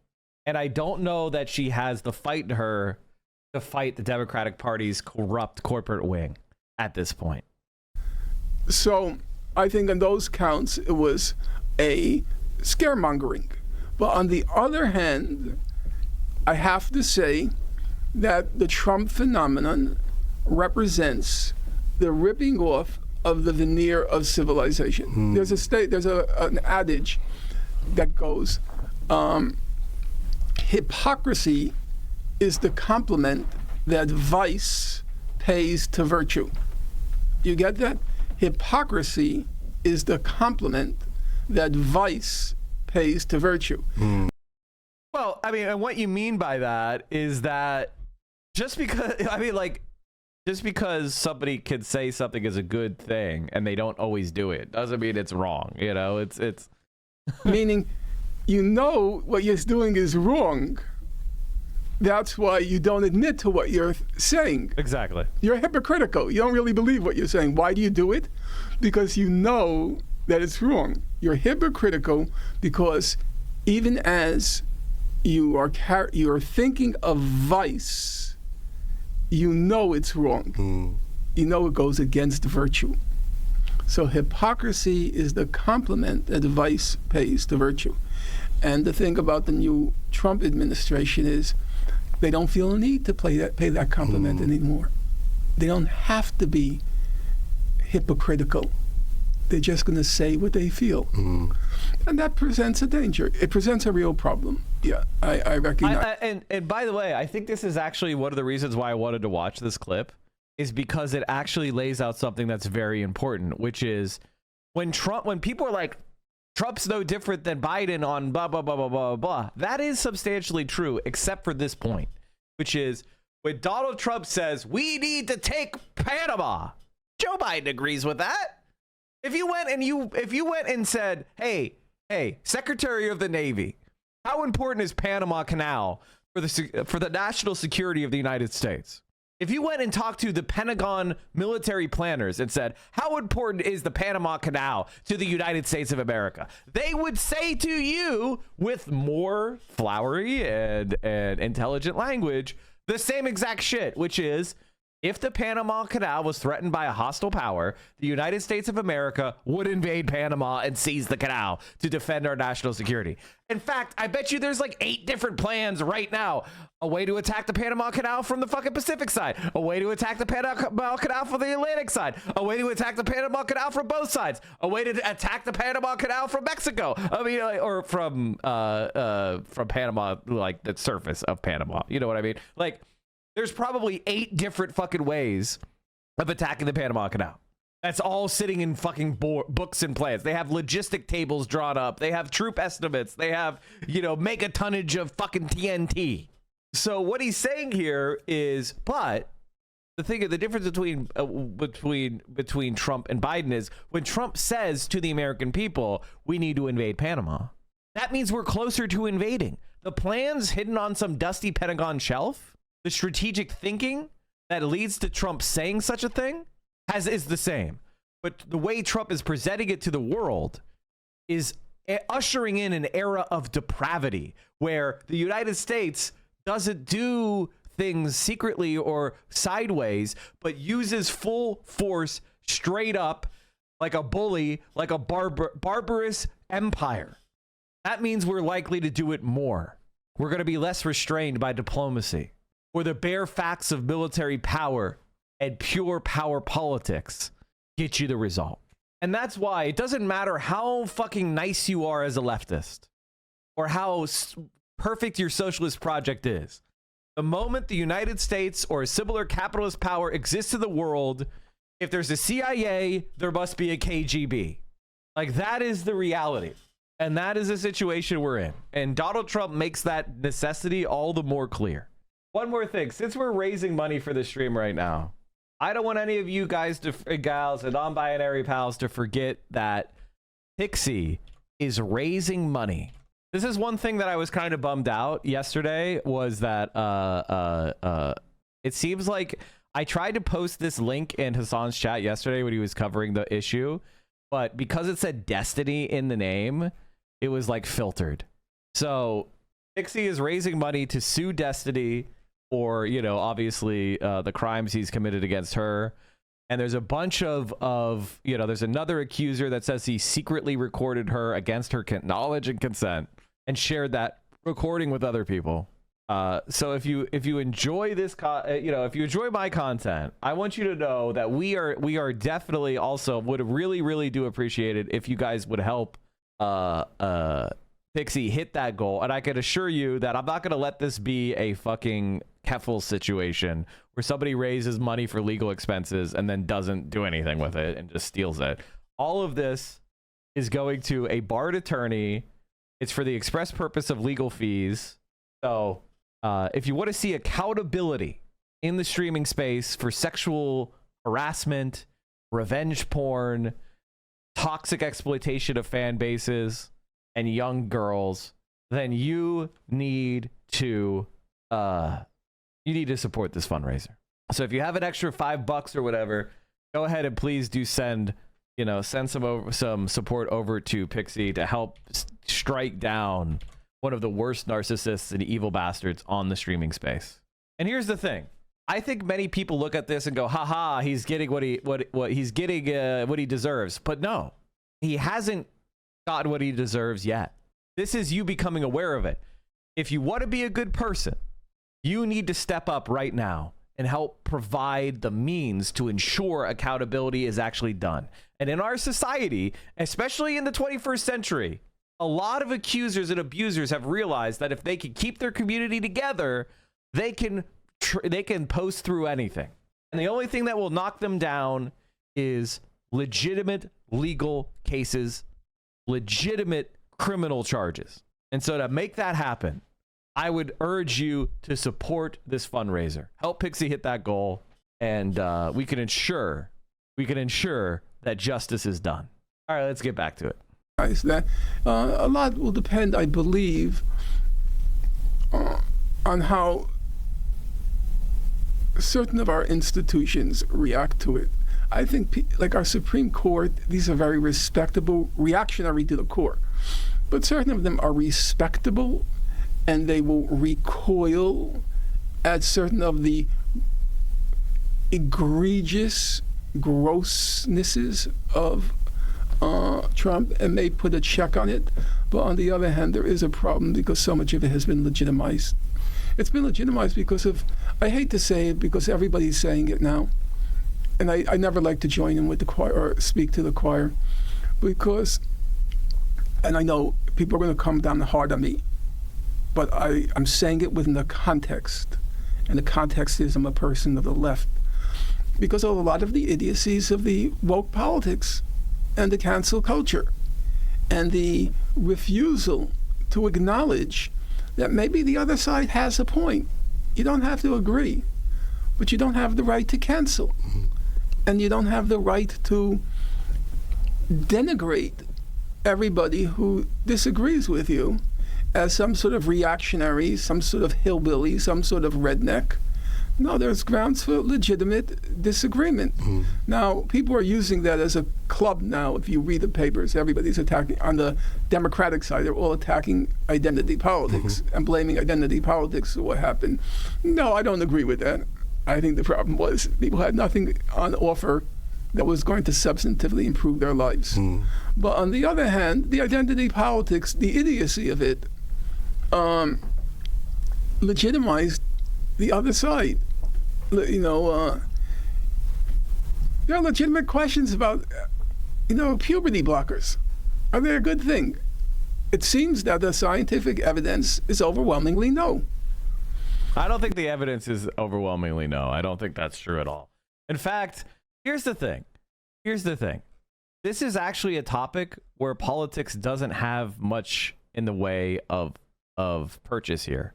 Like, I don't know what the appropriate treatment for gender dysphoria, and this is where Norm's worst take, Norm is giving some of his worst takes right now. This is Norm's worst take, which we have largely ignored for the purpose of talking about Gaza, but this is his, by far and away, his most boomer take, which is, pretty much every boomer thinks this. But here's the reality. I don't know what the proper treatment for gender dysphoria is. You know who does? Medical professionals and science. And we should allow that evidence-based outcomes to lead us as far as what we consider to be the appropriate treatments. I could see, I personally, and what I want to say on my personal take is that in general, I am skeptical of medical intervention because of the capitalist framework on which we live. The incentives are off, right? Like, the incentives are off. That being said, there are situations where medical interventions work miracles. So having a kind of general skepticism to medical intervention and medical, is healthy. But when I go beyond that, that's when we can fall into trouble. And I feel like the trans issue is exactly the situation where this kind of philosophy is true, which is, obviously, when a person is young and developing their identity, we should be wary about doing massive medical interventions that are irretrievable. But that's why they call them puberty blockers and not puberty enders. You can then enact puberty later. It's a delay. It is not something that is as permanent as the detractors try to play. Is it completely without risk? No, it is not. No, it is absolutely not. And that is true of all medical interventions. When you take an antibiotic for the first time, you don't know if you're about to have a profound and serious allergic reaction. When you take a medication for the first time, or you take a vaccine for the first time, we don't know if you're going to be one of the few unlucky ones that has a severe allergic reaction or a severe medical complication. But that doesn't mean the medical treatment is invalid because for some people there's a bad outcome. So the problem I have with this overall, it is moving. It's like, can you imagine if we were voting on whether or not people should be able to get heart bypasses or Ozempic or blood pressure medication? You know what I mean? Like, it's a dumb fucking point because it's like, yeah, most of the people who need a quadruple heart bypass probably didn't eat the healthiest diets, right? They did stuff to contribute to their own medical problems. If you have, you know, many people with diabetes got diabetes because of lifestyle issues. You know, whether those are decisions or other, you know, I'm not gonna wade into that morass right now, but you get my point, right? Which is, if we started democratizing other people's medical treatments, that, you know, because we judge what they did, like, oh no, you're not allowed to get a liver transplant because you used to be an alcoholic 10 years ago, but you know, you destroyed your liver, therefore you don't deserve to have a liver ever. Like, that is ridiculous. That's not what democracy is for. And the fact that we're talking about these issues when, quite frankly, trans people are a small percentage of the population, and the best people to deal with those issues are the medical doctors and psychologists and the professional medical evidence, and giving and respecting those people's bodily autonomy. It's an absurd fucking fact that we've gotten to this point. It really is absurd that we have politicized this. Both Feinstein and Chapo has the same problem. I know what they read. They read European history and about European leftists, and that's why they still don't find AOC or even Bernie as up to snuff. They do not account for the American baseline and roll their eyes way faster than stand up for the best possible alternative. It's an issue. Feinstein is also very old, so there's, as far as social justice goes, here's the thing about social justice issues. They are important, but you guys... Here's the one thing that leftists don't recognize, which I think is part of the reason why we lose, is you're fighting the battles using the handbooks of the 19th century. Liberalism reacted to the socialist challenge. They have developed antibodies. They have developed strategies to counter and diffuse class consciousness. They have figured out strategies on division. They have evolved panopticons of surveillance. They have developed counter-terrorist and counter-insurgent strategy. You know, like, you need to develop a 21st century understanding of the world. And that means acknowledging the way that liberalism has reacted to the left and communist, socialist, and social democratic trade unionist challenges to authority of capital. And you've got to come up with new strategies and new tactics. And you need to stop being so hidebound, ideological, and doctrinaire. That also means to stop allowing the wrecker shit of liberalism to seep into your brain. That's another very important point that I don't think people are grasping, which is, if you go into a space and they're like, white men, be quiet, you're not going to talk here. Like, that, does that sound to you like the universal liberation of humanity? Or does that sound like a foolish interpersonal expression of resent? And I am not saying that white men don't have privilege. I'm saying that freedom is privilege extended. It's not paying penance. But the left made that a litmus test. If you didn't support it, you become a reactionary. You become a hillbilly, a redneck, an antediluvian. You couldn't have honest discussion about these issues. So it ended up legitimizing part of the ugliness of the right-wing agenda. I don't believe the whole right-wing agenda is ugly. I don't even, I think most Trump support, not most, yeah, in broad strokes, most of the Trump supporters could have been won over to a left-wing agenda. The core, no. The core were, you know, there were... I agree with him. I made a post the other day. I don't know if I even showed it. Did I show you guys this post? So this is Umish Voter, who's one of the election posters, one of the few that I think is intelligent, even though he's much more of a lib conservative than me. He posted about this part of Los Angeles, which shifted significantly to the right in the 2024 election. You can see how it's all light blue, right? This is Hispanic cities and towns within Los Angeles, neighborhoods within Los Angeles that have shifted within Los Angeles County, that have shifted significantly to the right. This part of Los Angeles is going to be really concerning going forward. Lots of congressional districts here, margins have dropped from 80% Dem to 60% Dem, somewhere in the 50% range in just a decade. And then I looked at this. So I looked at El Monte and I went to the 2020 primary and I said, wow, these places, these Hispanic regions are going super far to the right.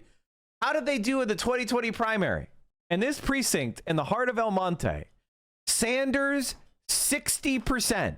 The places that are shifting the most toward Trump actually had some of the highest Bernie Sanders support in the entire fucking country on Super Tuesday. These are, by the way, if you're wondering what this map is, the legend is up here on the left. Precincts that Bernie Sanders won are green. Precincts that Bloomberg won are pink. Precincts that Elizabeth Warren won are yellow. And precincts that Biden won are this kind of grayish blue, purplish. By the way, where did Mike Bloomberg do the best? Beverly Hills. It's exactly what you would expect. So it's important to understand that the people that could have been won over by left-wing populism are being seduced by right-wing populism because centrism failed them. Thank you so much, Top G. There was a fascist core. There is a fascist core, but there is the penumbra as you get further away, and those people could have been won over. Remember, 10% of the people who voted for Obama, 10% of the white working class that voted for Obama then voted for Trump. Yeah. So there was room to win these people. They're not hopeless. You're going to disagree on some things. What do you mean liberalism reacted to 19th and 20th century socialism? Exactly what I said. Exactly what I said. I don't know how, like, when you whip out like a Lenin book, I mean, like, I literally have Mark Miley's dissertation. You know what Mark Miley studied?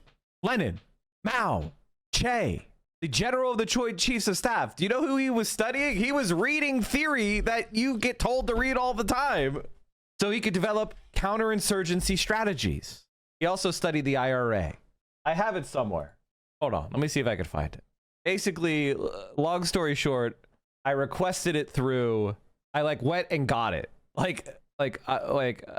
Somebody basically got it for me by going and requesting it directly. The third thing, okay? And the fourth thing, soft power within the United States. We must think together, and I say we.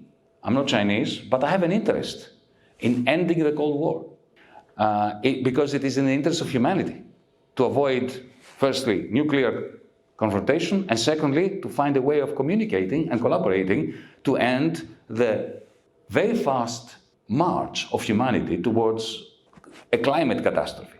Without cooperation, it can't happen. We cannot succeed in saving our planet. So this is why I'm saying we. It is important to approach. Pixie's fund is about to hit 15K. Let's go. Let's go, chat. Let's fucking go. Pixie is $82 away. $82 away from 15K. Now we're talking about now that's some good funding. That's some good funding.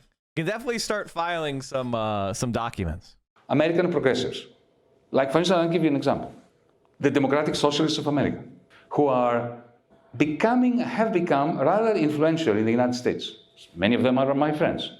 People like Bernie Sanders. They have been sucked into the anti-Chinese mindset by the establishment. It is important to bring them back because they don't understand that trade wars are class wars. If you put it to them that way, if we put it to them that way, there's a chance that they will understand it. That the moment you have a trade war being imposed on China, the American working class is going to suffer. Some jobs may be saved through tariffs if they recreate some manufacturing job, but that won't work. That is not going to work. It is not a situation where, you know, you stop a few BYD cars from coming to the United States and suddenly there will be more manufacturing jobs in Ohio. That is idiocy. But we need to convince the progressives in the United States that their interests are in de-escalating the new Cold War between the United States and China. Thank you. He's right, folks. He's right. And that's another way of saying Mike was right. Yeah, the anti-Chinese mindset is very damaging. Very, very damaging. I need a lawyer for my no-fault addiction. Search landlord, tenant specialist in your area. Might get lucky with legal aid. I think there's usually legal aid depending upon where you are. But oftentimes you could defend yourself if you study a little bit. I'm going to show you guys some tactics that... Oh, yeah. That's cool. Did you guys see how Dexterdo posted their story on Destiny? Destiny has denied accusations that he deliberately leaked a woman's private images, claiming the leak happened without his knowledge, consent, or authorization, which is not true. Destiny admitted he sent the porn without her consent to a third party, but then somebody else leaked it to the wider world. But Dexterdo is publishing PR shit. All right, chat. I want to show you some Pod Save guys going on. The Pod Save America guys. The quintessential example of the hall monitor Democratic Party that is Kamala Harris. The Kamala Harris Democratic Party. I just want to show you some of them appearing on Stephen Colbert. I was like, just do a ceasefire and you'll win. And now they just admit it. Just run with the Minnesota playbook, I said. Just say, we're going to pass everything that they got in Minnesota. Paid family and medical leave. Raise the minimum wage.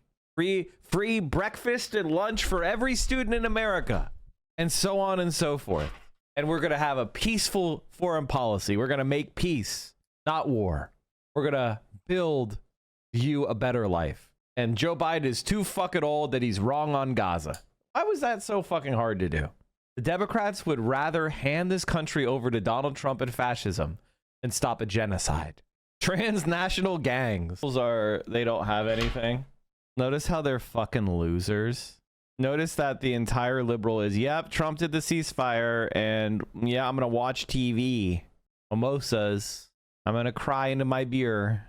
Wait, when is Civilization 7 coming out? Joke. What's the joke? Why are you pausing like you delivered a joke? I'm sorry, what's the joke?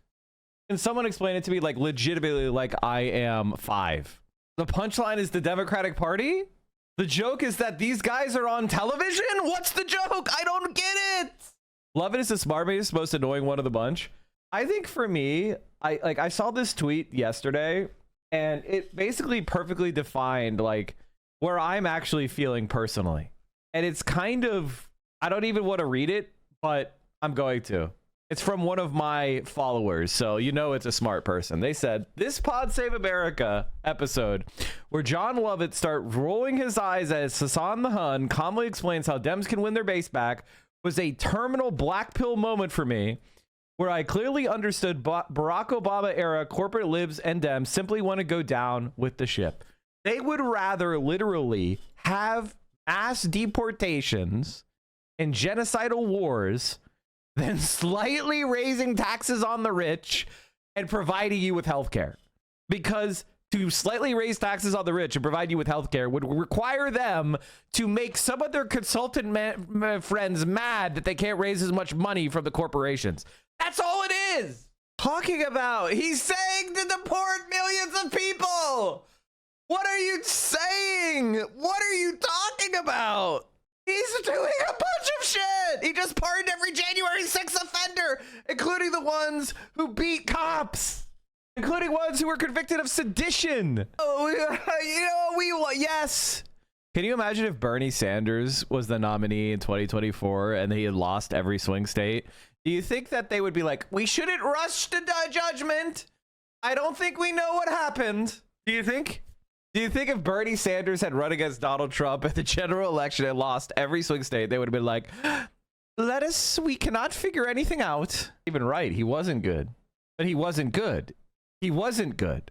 You weren't right, you smug liberal fuck. You were wrong, and it was obvious to everyone. It was obvious in 2019 that Joe Biden was too old.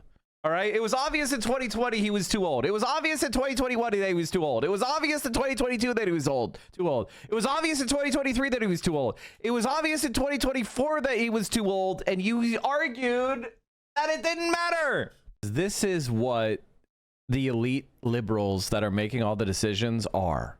Like, if your first reaction is to want to turn this off, it's because you don't want to deal with what the Democratic Party is. This is the Democratic Party at the highest levels.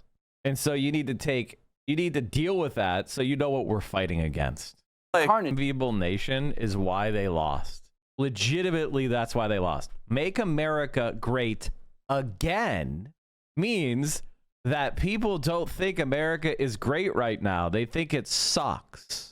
And saying that it's great when people say that things are bad for them equals losing. How do you lose to Donald Trump twice and then sit there going, everything's already fine? A lot of them runs to him. When you have 300 and whatever billion dollars, 250 million, you don't even notice it. It's pocket change. That's the problem, is that you centrist liberal dumbasses don't want to do anything to turn this around, which means limiting his money and his ability to spend it. On such a depressing note, but all you can say really when you watch the Pod Save America guys is they have absolutely no idea what to do. There's no more. I don't think people want to do the Trump bad shit. I don't think anybody cares about that anymore. I think libs are just tired. They're exhausted. They were put in this kind of like emotional frenzy that Donald Trump is the worst man and he's fascism and he's Hitler. And they poured their wallets and their effort into electing charisma voids, and they failed. It worked once, but they failed the second time. And now they're just over it. And the Trump bad shit just doesn't have the same purchase anymore. And so they're just spent. And I think the best, like the advice I would have for the Pod Save guys is just do it, man. You know what I'm talking about. It would be cool. And what is it? It means retire. It means sit back, go away. Go away, you know, like Nancy Pelosi. Just go away. Quit. Just go put your feet up. Take your $10 million fucking LA mansion and just sit there. Enjoy it. Retire. All right, everybody. Stay safe out there. It is your buddy, your pal, your friend, Mike, signing off. I'm sending you over to VO for nearly the end of the day 30 of the Iayathon. The all-time record for the Iayathon was 31 days last year. So I'm sending you over there. Have a wonderful day. And don't forget to keep helping Pixie. We just smashed through $15,000 for the Sue Destiny fundraiser. That's pretty damn good. All right, everybody. I'll see you all soon. Solidarity forever. Free Palestine. And socialism will win.